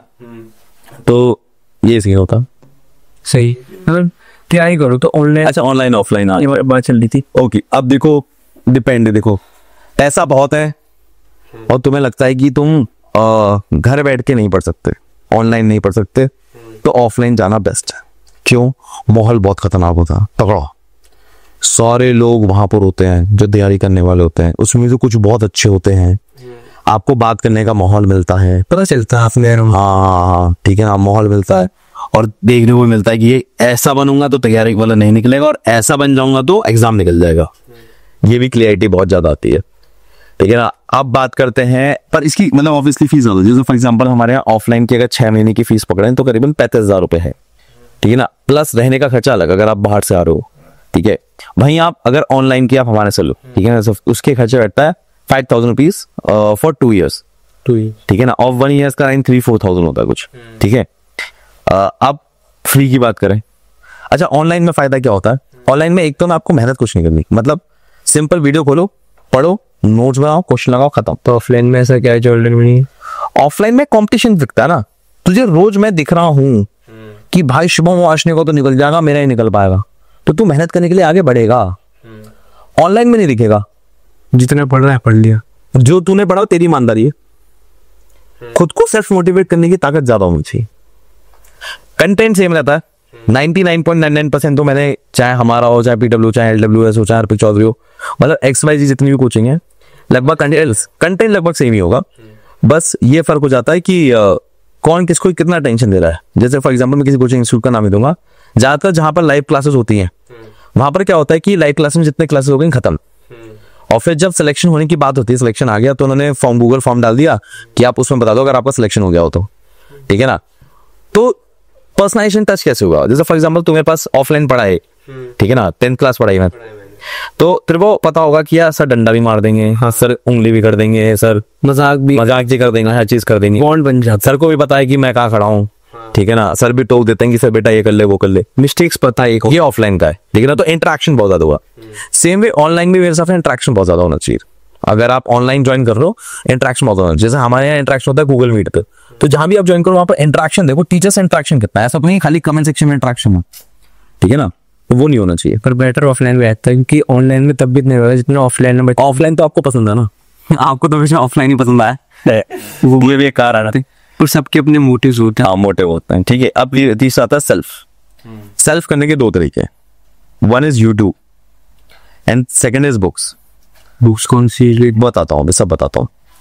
अब अगर जो यूट्यूब से कर रहा है उसमें सिर्फ 1-2 प्रॉब्लम है। पहला डिस्ट्रैक्शन, यूट्यूब पे बहुत चीजें डिस्ट्रैक्ट होने, ठीक है ना, गाने हैं, मूवी है, वगैरह वगैरह सब है, ठीक है। दूसरी बात, कंटेंट एक बार में नहीं मिलता, और तुम कैसे उंगली पर रख के ये कह सकते हो कि यार ये कंटेंट सफिशिएंट है। बहुत वीडियोस होती है, किसी एक को पर्टिकुलर नहीं चुन सकते। हाँ नहीं चल सकते। अच्छा, अगर आप किसी भी कंटेंट, जैसे फॉर एग्जांपल PW या मैं हूँ या अच्छा मैं आपको बता दूं कि हम लोग एक नया चैनल लॉन्च कर रहे हैं, इसमें खाली एनडी की पढ़ाई होगी, वो जल्दी हम आपको बताएंगे, ठीक है ना। या अगर हो चुका हो तो लिंक रहेगा कमेंट सेक्शन में या मतलब डिस्क्रिप्शन में चेक कर लेना। तो हम लोग जब लॉन्च कर रहे हैं तो आप पहले ना उसको देखो कि उसकी व्यूअरशिप कितनी आ रही है, ठीक है ना। अगर मान लो व्यूअरशिप कम है तो पहले 5 मिनट में अगर वो टीचर के पढ़ाने से आपको ये समझ में आ रहा है कि यार हाँ पढ़ा अच्छा रहा है, पढ़ा ठीक रहा है, मुझे समझ में आ रहा है, तो इसकी डेप्थ में मत जाओ कि यार हाँ उस पर मत जाओ, क्योंकि यार ऐसा हो सकता है कि यार व्यूज पहले होता है एजुकेशन वीडियोस पे व्यूज बहुत ही कम आते हैं, ठीक है ना। दूसरा क्राइटेरिया ये है कि अगर आपको पहली बार सर्च करने पे एक ऐसी वीडियो मिल गई जिसके व्यूज बहुत ज्यादा अच्छे हैं, देन मेक श्योर उसके कमेंट सेक्शन चेक करो, ठीक है ना। कई बार जैसे फॉर एग्जांपल पीडब्ल्यू बहुत बड़ा 1 मिलियन सब्सक्राइबर हैं, तो ऑब्वियसली जब वो कोई भी उसका टीचर पढ़ाएगा तो 1 लाख तो आ ही जाएंगे कम से कम, तो 1 लाख तो बड़े व्यूज हैं। तो अब वो उस पर 1 लाख व्यूज आ गए तो भाई तुमने देख ली, पर बाद में पता लगा बेकार है, तो उसके कमेंट सेक्शन चेक कर लो कि यार कमेंट्स में क्या क्या रखा है। पर कई होता है कमेंट्स नहीं चेक करते, पर ये चीज चेक करो कि आपको समझ में आ रहा है कि हाँ पढ़ गए, समझ में आ रहा है वो तो चेक करना है, पर मेरे साथ कमेंट जरूरी है क्योंकि पता चलता है। फॉर एग्जांपल किसी वीडियो में बहुत मिस्टेक्स हैं तो बच्चों ने कमेंट करके बता दिया कि सर ये मिस्टेक वो फायदा क्या है, तो टीचर की ऑथेंटिसिटी नहीं बची। टीचर गलत नहीं कर सकता यार, टीचर को गलत हो जाएगा कैसा भाव होगी। मैं खुद भी अगर अपने पर्सनल बोलूं, मेरे कभी ऑनलाइन समझ नहीं आया, मैं जब भी समझा ऑफलाइन सर ने पढ़ा मुझे, और ऑफलाइन मेरे लिए बेहतर है, वो आपके ऊपर है। हाँ ठीक है, ये बात हो गई। अब बुक्स की बात करें तो हाँ अब बात करते हैं बुक्स की। देखो बुक एक नहीं है, बुक बहुत सारी है। जैसे बुक की बात करें तो अगर मैं कहूँ अगर आपको इंग्लिश पढ़नी हो और मैथ्स के क्वेश्चन लगाने हो खाली, तो मैं कहूँगा pathfinder is a good book, जो एक बेसिक किताब सबके पास होती है, और वो आप प्लीज नई ना खरीद के सेकेंड हैंड खरीदें, क्योंकि आप नहीं खरीदोगे तो पैसे इतना खराब हो जाएगा कि आप मतलब दिमाग खराब हो जाएगा कि 1000 रुपए की किताब है, वहीं मार्केट में आपको 200-300 रुपए की मिल जाएगी, वही लोग पहले कहीं भी स्टेशनरी से मिल जाएंगे सेकेंड हैंड, ठीक है। दूसरा आपको जो मैंने इंग्लिश की किताब बताई थी वो तो फिक्स है। ग्रामर के लिए आप कोई भी ले लो, एसपी बख्शी ले लो आप, या क्या नाम है उसका, एक और आती है नाम है दिमाग से हो गया, मैं थोड़ी देर में बताता हूँ, बता देंगे। हाँ तो एसपी बख्शी एक वन ऑफ देम है। Paramount, yes the book name is Paramount by Neetu Singh, वो ले सकते हो आप। सेकेंडली आपको अगर जीएस के लिए लेनी है तो यार हर सब्जेक्ट की अलग है, जैसे साइंस की है तो 9th 10th 11th तीनों क्लास की पढ़नी पड़ेगी, ठीक है ना। अगर आप पीसीएम से ही हो तो 11th 12th की पढ़ ली तो बहुत है, 9th 10th पढ़नी तो उतनी है। ज्योग्राफी में क्लास 11th 12th, हिस्ट्री में क्लास 12th की पार्ट 1 पार्ट 2 पार्ट 3 तीनों पार्ट। पॉलिटी में किताब आती है लक्ष्मीकांत, वो ठीक है ना। ये सारे आपको कंटेंट आपको लेना ही पड़ेगा, इतना ही है। लास्ट बचा करंट अफेयर्स, मैं कहूंगा न्यूज़पेपर जिस बंदे की आदत पड़ गई उसे इतनी बड़ी दिक्कत की बात नहीं है, बट अगर आप चाहते हो तो एक बहुत अच्छी साइट है, वेबसाइट है indiabix.com या जीके टुडे, वहां पर कंटेंट काफी अच्छा मिल जाता है। वरना बाकी बहुत सारे यूट्यूब चैनल है जो आपको वीडियो फॉर्म में पढ़ा सकते हैं, ठीक है ना। और ये इतना ही है कंटेंट, अगर मैं बताऊं एग्जैक्टली इतना ही करना है आपको, बस लगातार 2 साल पढ़ना है, तो ये बड़ी कहानी है। पर एग्जैक्टली ये नहीं है कि सिर्फ इतना ही है, इसमें भी बहुत कुछ है बड़ा भी तो। हाँ मतलब आप जब डीप में जाओगे तो और मिल जाएगा। मैं आपको एक वीडियो का लिंक बता रहा हूँ, वो बहुत अच्छा लिंक है, मैं कमेंट डिस्क्रिप्शन बॉक्स में डाल दिया, एक बार देख लेना। Proper after class 10th, after class 11th and after class 12th तीनों का पता लग जाएगा कि एग्जैक्टली क्या क्या है, और उसमें ना पीडीएफ ही दे दी है उस वीडियो के नीचे कि आपको कौन कौन सी मिल जाएगी, ठीक है ना। और बताओ हम चलते हैं तो कि हमने सब देख लिया, बुक्स कौन सी है, तैयारी कैसे करनी है, एनडी के फायदे, एडवांटेज डिसएडवांटेज हर एक चीज है। अब कोई बंदा है एसएसबी हो गई, रिटर्न हो गया, सब चीज हो गई, ऑफिसर बन गया वो, अगर उसने रिटर्न निकल गया, एसएसबी निकल गया और फिर उसका मेडिकल भी हो गया और मेरिट में नाम भी आ गया, तो वो कहलाया जाएगा कैडेट। कैडेट मतलब कैंडिडेट अंडर ट्रेनिंग, कैडेट की जो फुल फॉर्म होती है कैंडिडेट अंडर ट्रेनिंग। तो अब जो कैंडिडेट अंडर ट्रेनिंग में है तो उसके कंधे पर कोई स्टार्स नहीं होंगे, और उसे तनख्वाह मिलेगी 50,000 रुपए, जो उसके हाथ में ना आके बैंक अकाउंट में आएंगे। जो ट्रेनिंग होगी बेसिकली, हाँ ट्रेनिंग होगी, तो ऑफिसर्स कहलाएंगे, तो तब भी ऑफिसर्स नहीं होगा, ये ट्रेनिंग तो कैडेट कहेंगे, कैडेट अंडर ट्रेनिंग, ठीक है ना। ऑफिसर कब कहलाया जाएगा, जब वो 3 साल एनडीए और 1.5 साल आईएमए इंडियन मिलिट्री एकेडमी जो देहरादून में होती है वहां से पास आउट हो जाएगा, जो उनके अपने पेपर्स होते हैं, हाँ वहां से पास हो जाएगा तो वो लेफ्टिनेंट कहलाया जाएगा, ठीक है। और लेफ्टिनेंट बनते ही उसकी तनख्वाह अराउंड 12 लाख सीटीसी बैठेगा। हाँ आप 12 लाख सीटीसी बोले, भाई ने इसे चेंज कर दिया पर एनम में। तो देखो सीटीसी होती है cost to company. Cost to company का मतलब क्या होता है कि कुल मिला के जो कंपनी का खर्चा होगा तुम्हारे लिए वो 12 लाख का होगा। मतलब तनख्वाह अब 12 लाख को अगर 12 से डिवाइड करोगे तो 1 लाख रुपए बैठे हैं, पर भाई को जो हाथ में तनख्वाह मिलेगी वो मिलेगी 80,000, 20,000 फिर टैक्स, 20,000 का टैक्स वैक्स जो भी है, मतलब वो टैक्स कह लो, या दूसरी चीज होती है होम अलाउंस, यूनिफॉर्म अलाउंस, ऐसे अलाउंसेस बहुत मिलता है, तो उन अलाउंसेस को मिला के 1 लाख बैठता है। तो आप कैडेट वो कैड भी बन गए, सब चीज हो गई, तो पोस्ट होती है, पोस्ट कौन सी मिलेगी? लेफ्टिनेंट स्टार्टिंग से आर्मी में लेफ्ट है, नेवी में सब लेफ्ट है, दोनों एक बराबरी होती है, सेम लैंग्वेज। एयरफोर्स में फ्लाइंग ऑफिसर। ठीक है, फिर अब अगर आगे अच्छा, ऐसे आपने ना एक चीज बिल्कुल ही छोड़ दी, वो ये कि मान लो एक बंदे के पास पैसे ही नहीं है, बिल्कुल ही गरीब है, उसे क्या करना चाहिए? बोलो उसका सपना है, सपना नहीं होता क्या सबकी होती है। हाँ तो चलो, मैंने अब सारे फोटो हट गए क्योंकि हमारा ना ऑफिस शिफ्ट हो रहा है एक्चुअली, बट ना पहले यहाँ पर एक लड़का, मैं आपको फोटो दिखाता है, यहाँ पर इधर की साइड लगा होगा, अगर आप थोड़ा सा पीछे स्क्रॉल के देखो, उसके साथ मेरी शक्ल भी लगी हुई है। वो बंदा ऐसा था कि उसके फादर मनरेगा में काम करते, मनरेगा होते दिहाड़ी मजदूरी, सरकार 100 दिन का भत्ता देती, भत्ते इसने काम करें, उस बंदे ने निकाल लिया था। राम नाम था उसका, नाम मुझे याद आ रहा है बेबी, उसकी पॉडकास्ट भी पढ़ा, ठीक है ना, तो वो भी डिस्क्रिप्शन बॉक्स में डाल दूं, एक बार देख लीजिएगा। और उस बंदे ने निकाल दिया था, तो मेरे हिसाब से कोई भी निकाल सकता है, बट उसने ना मेरे से सलाह ली थी, जैसे भाई से मेरी मुलाकात हुई, कहा भाई चल पॉडकास्ट करते हैं, तू अपने सवाल पूछ लियो, और वो तो उसने सिर्फ सलाह लेती मेरे से। तो अब जो बिल्कुल ही गरीब है ना, पहली बात तो मैं आपको ये समझाऊंगा कि आपको हर हाल में इतना समझना पड़ेगा कि इतने पैसे तो आपको जमाने पड़ेंगे कि आप किताबें खरीद सको, या इतने तो आपको जमाने पड़ेंगे कि आप ऑनलाइन कोर्स खरीद सको। फॉर एग्जाम्पल, जो मेरे पास ऑफलाइन के लिए 2 साल के लिए आता है, उसकी फीस होती है 3,20,000 रुपए। ऑब्वियसली जो बहुत गरीब उसके लिए प्रैक्टिकली पॉसिबल नहीं है, बट जो ठीक ठाक है, ठीक है ना, जो मतलब इतना है कि ट्यूशन पढ़ा के, कहीं न्यूज़पेपर बेच के, या कहीं भी करके पैसे इकट्ठे कर ले, तो 2 साल की फीस 6,000 रुपए हो जाएगी, और वो 6,000 भी किस्तों में दे सकता है वो, समझो मेरी बात। तो इतने में उसकी पूरी पढ़ाई हो जाएगी, कोई फर्क नहीं पड़ेगा, ऑनलाइन ऑफलाइन में कोई फर्क नहीं होता, बस ऑफलाइन में खर्चा ज्यादा हो जाता है, रहने खाने पीने का, इस चक्कर में इतने पैसे हो जाते हैं, बट कोई फर्क नहीं पड़ेगा। तो इतने पैसे हमेशा रखो कि तुम्हारे पढ़ने का निकल जाए किसी की तरफ से, नंबर 1। क्योंकि किताब मान लो भाई ने खरीदी, पाथफाइंडर पढ़ी सेकंड हैंड 300 रुपए की, फिर तूने खरीदी एनसीईआरटी, वो भी तेरे को पड़ गई 100 रुपए की, 300, ठीक है ना, तो 800 हो गया। फिर तूने सारी जब एनसीईआरटी खरीदेगा, ऐसे टोटल करेगा, हिस्ट्री ज्योग्राफी पॉलिटी, तो तुझे नोटिस करेगा तेरे 2 से 3,000 रुपए तो फिर भी फूके, तब भी जाने। फिर पेन स्टेशनरी सब तू मिलाएगा, ठीक है ना, 2 साल के तो भी 6,000 रुपए बढ़ेगी। तो पैसे तो खर्च होंगे, तो आपको करना है, वो तो इतना तो आपको मैनेज करना है कि बेयर मिनिमम तो पैसे हो, ये तो करना ही पर वक्त तो करना ही। हाँ, अब मैं ये बात मानता हूँ कि आपकी लेवल ऑफ लाइफ डिफिकल्टी ज्यादा बढ़ जाएगी, पर ये बात मैं आपको गारंटी दे रहा हूँ, अगर आप इस डिफिकल्टी लाइफ से आगे निकल गए और आपने शो किया कि घर में पैसे की कमी होने के बावजूद मैंने क्या एक्शन किए हैं, तो आपके 110% सिलेक्शन होगा। क्योंकि मुश्किल वक्त में इंसान ज्यादा अच्छा मतलब निखर के आता है। फॉर एग्जाम्पल मैं आपको बताऊं, एक बच्चा है जो बहुत अमीर परिवार से है, तो मुझे बताओ उसके घर में उसकी कोई रिस्पॉन्सिबिलिटी होगी? सब मिल रहा है उसे, सब मिल रहा है, तो उठेगा, अगर पढ़ने वाला अच्छा तो पढ़ेगा, नहीं पढ़ने वाला अच्छा आवारागर्दी करेगा, वही ठीक है। अब मैं कहता हूँ एक किसान का बच्चा, किसान के बच्चे में और मान लो पढ़ने वाला बच्चा, ऐसे मानते हैं, ठीक है, किसान क्या छोटा किसान है, तो माँ बाप ये चाहेंगे कि वो जाए सुबह खेत में, पहले पानी चालू करे, उसके बाद गाय वाय को धो दे, दूध निकाल दे, उसके बाद स्कूल चला जाए, फिर स्कूल से आ जाए, आने के बाद खाना खा के फिर खेत में चला जाए, फिर थोड़ी देर पढ़ के सो जाए। उसके माँ बाप के अकॉर्डिंग तो वो स्कूल भेज पा रहे हैं, वो ही बहुत है, उन्होंने अपनी रिस्पॉन्सिबिलिटी पूरी कर दी।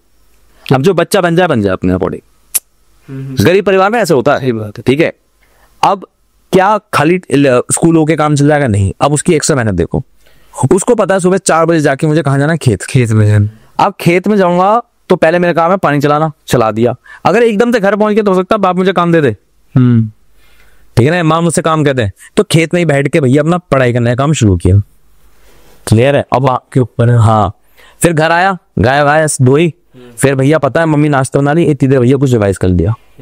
जब स्कूल में लोग मस्ती कर रहे हैं तब वो अपनी पढ़ाई कर रहा है, या होमवर्क स्कूल का स्कूल में खत्म कर रहा है, टाइम वेस्ट नहीं कर रहा। फिर घर आ रहा है, तुझे तो पता है जैसे घर जाऊंगा फिर माँ कुछ कह देगी ये ला दे वो ला दे, वो स्कूल में रुक गया आधे घंटा, कह दी मास्टर ने छोड़ेंगे ना, क्या करूं, मार रहा था मुझे, ठीक है ना, तो मैंने वहां पढ़ाई खत्म करी। फिर वो वापस घर आया, ठीक है, काम करा फटाफट, उसे पता है कि घर में बिजली नहीं है तो पढ़ाई करने का समय 6 बजे तक का है, टाइम तो बर्बाद होगा नहीं। टाइम बर्बाद होगा तो भैया वो उसने अटकाया। फिर जो भी काम है पापा से चुरा उड़ा के पैसे, कैंडल जलाई या कुछ भी जलाई। तो जरा सोच के बताओ कौन सा इंसान, अमीर बाप का बच्चा या गरीब बाप का बच्चा, एज अ पर्सनैलिटी वाइज ज्यादा बढ़िया बन गया होगा, गरीब का बच्चा या अमीर का? गरीब का बच्चा जिसने अपनी से उसने सब मेहनत करनी सीख ली। तो जब आप जो बच्चा फाइनेंशियली वीक बैकग्राउंड से है, अगर वो ऐसा कर गया तो उसने एक पर्सनैलिटी ऐसी बना के दी आर्मी को जो ढूंढ रही थी। आर्मी का जो टेस्ट रहता है, एसएसबी जो होता है, पर्सनैलिटी टेस्ट होता है। इसलिए गांव के बच्चे, दिहाड़ी मजदूर के बच्चे ज्यादा सिलेक्ट होते हैं as compare to colonel brigadier के बच्चे के अलावा, या अमीर बाप का बेटा। मैं अपने अटेम्प्ट बताता हूँ, 7-8 अटेम्प्ट लग गए। क्यों? I come from the very good healthy middle class family. सब था उनके पास, गाड़ी भी थी, सब था, मतलब पैसे भी थे, सब था। मेरे वहां तो चाहते ही नहीं कभी नौकरी करूं, कुछ नहीं चाहते थे। बट जब मैं वहां से निकला हूं, मुझे समझ में आया आर्मी ने 2 चाटे मारे, अरे तू है ही क्या, आराम की जिंदगी जी के आ रहा। तो फिर मुझे समझ में आया कि भाई काम करना पड़ेगा अपनी पर्सनैलिटी पे। फिर मैं दिखाया, ठीक है ना, कि हाँ भाई मैं ये भी कर सकता हूँ, मैं वो भी कर सकता हूँ। प्रमोशंस लिए अपनी नौकरी में, फ्रांस गया, चाइना गया, दिखाया कि नहीं मैं हूँ ऐसा जिम्मेदार आदमी। तब वो एक उभर के आती है पर्सनैलिटी। ये जितनी मोटिवेशन बात में से इसलिए नहीं होती कि सुनो इस पे काम करो और आगे बढ़ो। हाँ भाई भी अपना आप इम्प्लीमेंट करने की कोशिश करने वाला। हाँ सच में। अगला सवाल, आगे बढ़े तो बेसिकली कि गवर्नमेंट आप एनडी तैयारी कर ली, हो गए, आप ऑफिसर बन गए, आपको उनकी तरफ से क्या मिलता है बनने के बाद? कि कुछ होता है कि घर मिलता है, वो सब चीजें? घर मिलेगा। देखिए भाई का कंसर्न सही है, मैं उनके लिए जवाब देना चाह रहा हूँ जो लिटरली पुअर फाइनेंस से हैं और वो बेहतर जिंदगी चाह रहा है। तो मैं तो एनडी तो बेस्ट है, घर तो आपको मिलता ही मिलता है, ठीक है ना। घर के साथ साथ आपको जो खास बात है वही मिलती है कि ये घर छोटा मोटा नहीं होता, ये अराउंड 4 BHK तक का होता है, 3 to 4 BHK का होता है, ठीक है ना, काफी बड़ा घर होता है। उसके बाद गाड़ी मिलती है आपको एक प्रमोशन लेने के बाद, कैप्टन बनने के बाद, ठीक है ना। और बाकी शांतिमा होती है, एक नौकर और मिलता है, ठीक है। उस नौकर का काम क्या होता है कि आपकी कोई भी दिक्कत आ रही है तो वो आपको मिले, सहायक बोलते हैं उसे, ठीक है ना। एक नौकर मिल गया, और क्या चाहिए तुम्हें? और गाड़ी होती है, गाड़ी के साथ जाना। मेडिकली सारी अप्लाई, मैं वो तो मैंने आपको बता दिया, वो तो पहले भी बता दिया, मेडिकल की है। हाँ, सुविधा सारी मिलती है मेडिकली, आपके दादा दादी सबको मिलेगी, मतलब पूरे खानदान को मिलेगी, ठीक है ना, वो तो है ही। अगर अलग प्रोस्पेक्ट रखे, कुछ लोग होते हैं कि हाँ मन इंडिया में हर एक चीज है, पर एक होता है ना कि एक कार अपनी पर्सनल लेनी है, हाँ कि वो BMW होगी या जॉन से होगी, पर वहां तक पहुंच नहीं पाती। देखो BMW की कहानी ना फौज के साथ सैलरी से नहीं है, वो फिर खेल होता है इन्वेस्टमेंट। मैं भाई को अभी वीडियो से पहले बता भी रहा था, उसके लिए आपको इन्वेस्टमेंट सीखना पड़ेगा, म्यूचुअल फंड, इक्विटी, ये सब, ठीक है ना। और अगर आपको तनख्वाह से ही कमाना, तो मैं कहूंगा बेवकूफ आदमी होता है जो BMW तनख्वाह से खरीदता या आईफोन तनख्वाह से खरीदता। थोड़ा जिसने खरीदा होगा वो हमेशा कर्ज में डूबा रहता, तो वो बेकार है, ठीक है ना। BMW लेना चाहते हो, फिर आप लेना ही है तो मैं कहूंगा दुबई में सेटल हो, क्योंकि वहां जो लोवेस्ट कार होती है वो BMW होती है, और तनख्वाह में टैक्सेस नहीं होते, वो आसान जाफर है, बेनिफिट ज्यादा, फिर मैं ये कहूंगा। और वही दुबई के लिए भी मेहनत तो करनी, हाँ करनी तो बड़ी, तनख्वाह तो है, पर गाड़ियों को लालच ना करें आप मेरे हिसाब से, क्योंकि बाद में आपको समझ में आएगा कि खाली टीन का डब्बा था, जिंदगी सुकून उससे नहीं मिलती, ठीक है। अगर आपको BMW सच में लेनी है तो लो, बट अच्छी बात। इन्वेस्टमेंट सीखो, इन्वेस्टमेंट से कमाए हुए पैसे से BMW लोगे तो वो पैसा डबल और हो जाएगा। वो कभी बाद में बात करेंगे, अभी इन्वेस्टमेंट ऐसा लगे दल्ला बैठा है, दल्ला नहीं होना रहेगा। चलो आगे। अपने आप पे भरोसा नहीं होने हर वो, क्या मतलब अपने आप पे वो नहीं होने का कि अपनी मेहनत से नहीं लिया वो पैसे, कार भी अगर ली तो नहीं समझा ये बात। आपने इन्वेस्टमेंट करी जो भी करी, पर अपनी मेहनत से तो नहीं ना वो कार है। नहीं अपने, देखो एक ना वीडियो है army officer who retired early, एक ऐसे सर्च करना तो आपको मिल जाएगा, उसने BMW सब दे रखी है, उनका देख लेना, आपको क्लियर हो जाएगा। मैं समझाऊंगा उतनी बात समझ नहीं आएगी आपको, ठीक है ना, क्योंकि मैं NDA पे फोकस करना चाह रहा हूँ और उन्होंने फाइनेंस पे फोकस किया है कि आर्मी ऑफिसर्स कैसे अच्छी लाइफ जी सकते हैं रिटायरमेंट के बाद, ठीक है ना। एक हम बात भी करना चाहे कि आधे बच्चे तो कुछ करते हैं, बहुत मोटिवेशन होता है कि हम आर्मी जाएंगे करेंगे, पर छोड़ इसलिए देते हैं कि मतलब कुछ होता है कि अब तो 4 साल की जॉब बची है, सिर्फ 4 साल में क्या करेंगे वो? अच्छा, पहली बात तो जो आप 4 साल की जॉब की बात करो ना, ये आप कंफ्यूज हो गए हो। NDA से 4 साल की नौकरी नहीं लगती, वो अग्निवीर से लगती है। NDA और अग्निवीर अलग अलग है। अग्निवीर होता है सिपाही रैंक की भर्ती, सिपाही मतलब बहुत छोटी रैंक। आप बनने जा रहे हो अफसर, ठीक है ना, अफसर बनोगे 30 साल के लिए। कितने साल? 30। तो ये जो आपका सवाल था 4 साल, वो किसके लिए? अग्निवीर के लिए, सिपाही रैंक के लिए। हमारे यहाँ नहीं होता ऐसा, अफसर रैंक कुछ इससे। हाँ, जैसे भैया एक कंपनी में बॉस होता है, एक कंपनी में जूनियर मोस्ट आदमी होता है, तो जो ऑफिसर लेवल होता है वो बनता है एनडीए से, जो नॉन ऑफिसर होते हैं वो बनते हैं अग्निवीर से। फर्क भाई, बहुत फर्क है भाई। एक जो बंदा अग्निवीर से आएगा उसको 4 साल मेहनत करने के बाद फिर 25% कोटा ले गया कि 25% लोगों सेलेक्ट करेंगे, वो ही जाएंगे। और 4 साल में कितनी सैलरी रहती होगी मैक्सिमम? 30,000 रुपये बस। हाँ, वो भी अग्निवीर बनने के बाद, मतलब सिपाही बनने के बाद मंथली होगा ये भी। हाँ। तो वो एनडीए तो अलग ही है। एनडीए होता ऑफिसर यार, फर्क पड़ी, बहुत फर्क है, जमीन आसमान का फर्क है यार। मैं विद ऑल ड्यू रिस्पेक्ट बोलता हूँ, मेरे को मेरे फादर बहुत इंस्पायरिंग आदमी लगता है कि भाई वो ऑफिसर नहीं है, डॉक्टर नहीं है, ठीक है ना, और उन्होंने अपना आज घर बना लिया है बहुत बढ़िया अच्छी तरह से, ठीक है ना। मतलब मैं तो मुझे लगता है कि शायद औकात से बाहर चीज है भाई। सर बनाई नहीं बस से। हाँ, आज भी मैं देखता हूँ तो मुझे लगता था कि मैं बना सकता हूँ, ठीक है ना, बट उन्होंने बना लिया और वो डॉक्टर आदमी नहीं है क्योंकि उनको इन्वेस्टमेंट समझ में आ गया था, ठीक है ना। अब पर जब मैंने उनको पूरी जिंदगी देखा है तो भाई साहब जो डॉक्टर लेवल का आदमी ना वो बेइज्जती कर देता था उनकी कि वो डॉक्टर नहीं थे, समझ मेरी बात। और उतनी इज्जत नहीं मिलती और तनख्वाह भी सर्टेन लेवल तक ही बढ़ती है। जैसे मेरे पापा आज की तारीख में क्या कहते हैं, बढ़ते बढ़ते करीबन 80,000 1 लाख के आसपास की तनख्वाह होगी 30 साल सर्विस करने के बाद। पर वहीं वो डॉक्टर होता है आज की तारीख में, प्रॉपर डॉक्टर, तो 3 लाख होती। प्रॉफिट डॉक्टर उसमें, हाँ, डॉक्टर की पोजीशन पे ऑफिसर मतलब अधिकारी होते तो 3 लाख होती, पर नहीं है, ठीक है ना। ये है कि इसमें भी उन्होंने अपना घर खड़ा करा सर की मोटिवेशन सोच। नहीं, मेरी मोटिवेशन कुछ नहीं थी, वो उनकी अकल समझदारी थी। मेरे को तो अकल अब आई है, तू मेरे को क्रेडिट क्यों दे रहा है? मेरा बाप मारेगा मुझे, मैं उनकी तारीफ कर रहा हूँ। नहीं, मेरे लिए वही बता रहा हूँ कि आपके फादर की मोटिवेशन, सर से जो बात बता रही है जिससे मोटिवेशन ली। हाँ, ये नहीं है हाँ, कि मैंने अपने बाप से मोटिवेशन ली, मतलब मैंने अपने फादर से मोटिवेशन। आप भी कोई ना कोई होगा जिससे आप ले सको, चाहे ये वीडियो हो या कहीं और हो, पर्पस है कि मोटिवेशन लो। हाँ, मोटिवेशन अभी भी टकाने का काम करते थे सारे इंस्टाग्राम एकदम रिफ्रेम कर दिया। मेरे फादर भी सारी वीडियो देखते हैं। चलो आगे, अगला सवाल खत्म हो चुके हैं भाई के, पर मैं आपको कुछ बातें बताना चाहूंगा जो आपको पता होनी चाहिए, ठीक है ना। जैसे फॉर एग्जांपल आपने एनडीए एग्जाम क्वालिफाई किया, तो मुझे बताइए कि कितने रैंक चाहिए होंगी जिससे आपको आर्मी मिले या नेवी मिले, एयरफोर्स। एनडीए की सबसे अच्छी बात क्या होती है कि मान लो आप आखिरी रैंक भी आई है आपकी एनडीए के अंदर और आपने एयरफोर्स चूज किया, तो आपको एयरफोर्स आराम से मिल जाएगी, ठीक है ना। वही जो सीडीएस होता है उसमें ऐसा नहीं होता, जो ग्रेजुएशन के बाद का एग्जाम होता है उसमें क्या होता है कि अगर आप टॉप में आए हैं, टॉप पोजीशन पे, तो ही आपको एयरफोर्स मिलेगी। और फिर आती है आर्मी, फिर थर्ड पे आती है नेवी, सीडीएस ग्रेजुएशन में। पर एनडीए में कोई भी रैंक हो, कोई भी आखिरी, पहली, दूसरी, तीसरी, आपने जो ऑप्शन चूज किया आपको वही मिलेगी। ये इसका बेस्ट बेनिफिट है, ये इसका बेस्ट बेनिफिट। दूसरा सबसे बड़ा बेनिफिट, आप जरा सोच के देखो, आप बन जाओ 8 लाख सिपाहियों के मालिक, मतलब chief of the army. Chief 8 lakh, chief मतलब हेड, ठीक है ना। 8 लाख आदमियों को बोले 45 डिग्री राइट, और वो 8 लाख लोग एक साथ पूरी जमीन पे पैर मारे 45 डिग्री पे, आपके ऑर्डर पे। कितनी बड़ी बात है ये, जमीन सारी ढल से जाएगी, ठीक है ना। वो पोजीशन नॉर्मली बनते हैं लोग एनडीए से। मैंने सीडीएस से अभी तक नहीं सुना है कि सीडीएस से कोई जनरल रैंक तक पहुंचाओ, तो NDA is the best entry. मैं दोबारा याद दिलाना चाहूंगा, एनडीए एंट्री में 5 लाख लोग फॉर्म भरते हैं, 2.5 लाख लोग एग्जाम देने आते हैं, 2.5 लाख लोग एब्सेंट हो जाते हैं, नहीं आते, डर के हमारे से भाई डर गया कि भाई पता नहीं सब तैयारी तो ही नहीं मिल जा रहा। और उसमें 90,000 लोगों के साथ कंपटीशन होता है, क्योंकि 90,000 ही होते हैं जो एक्चुअल में तैयारी करके आते हैं। रिटन एग्जाम निकालते हैं 10,000 और फाइनली ज्वाइन करते हैं 400। इतना मुश्किल नहीं है। प्राइवेट नौकरी में आज की तारीख में, मुझे आज भी याद है, मैं एक पोस्ट डालता था नौकरी के लिए तो 350 फॉर्म आ जाते थे।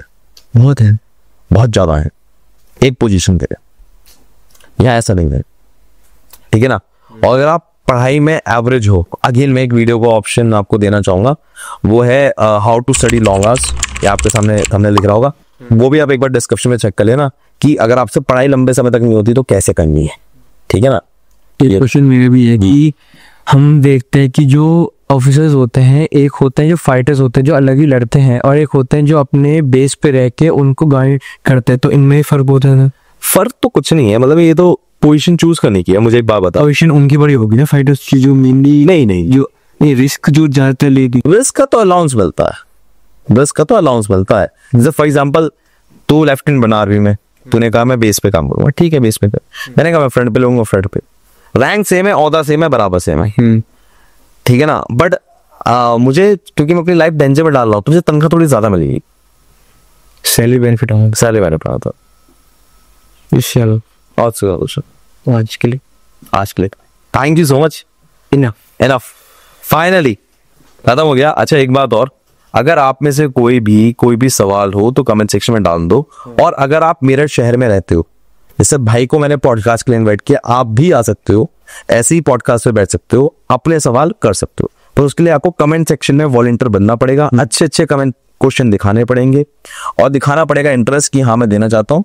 And then we will give you the email ID जिस पे आप हमें ईमेल कर सकते हो और हम आपको इनवाइट करेंगे। प्लीज बता दो प्लीज।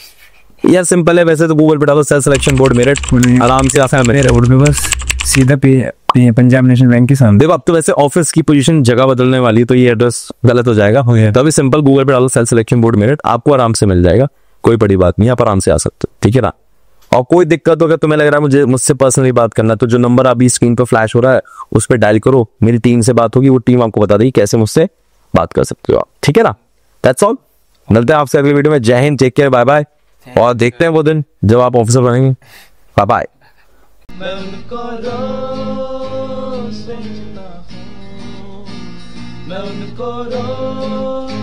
सोचता हूँ, वो है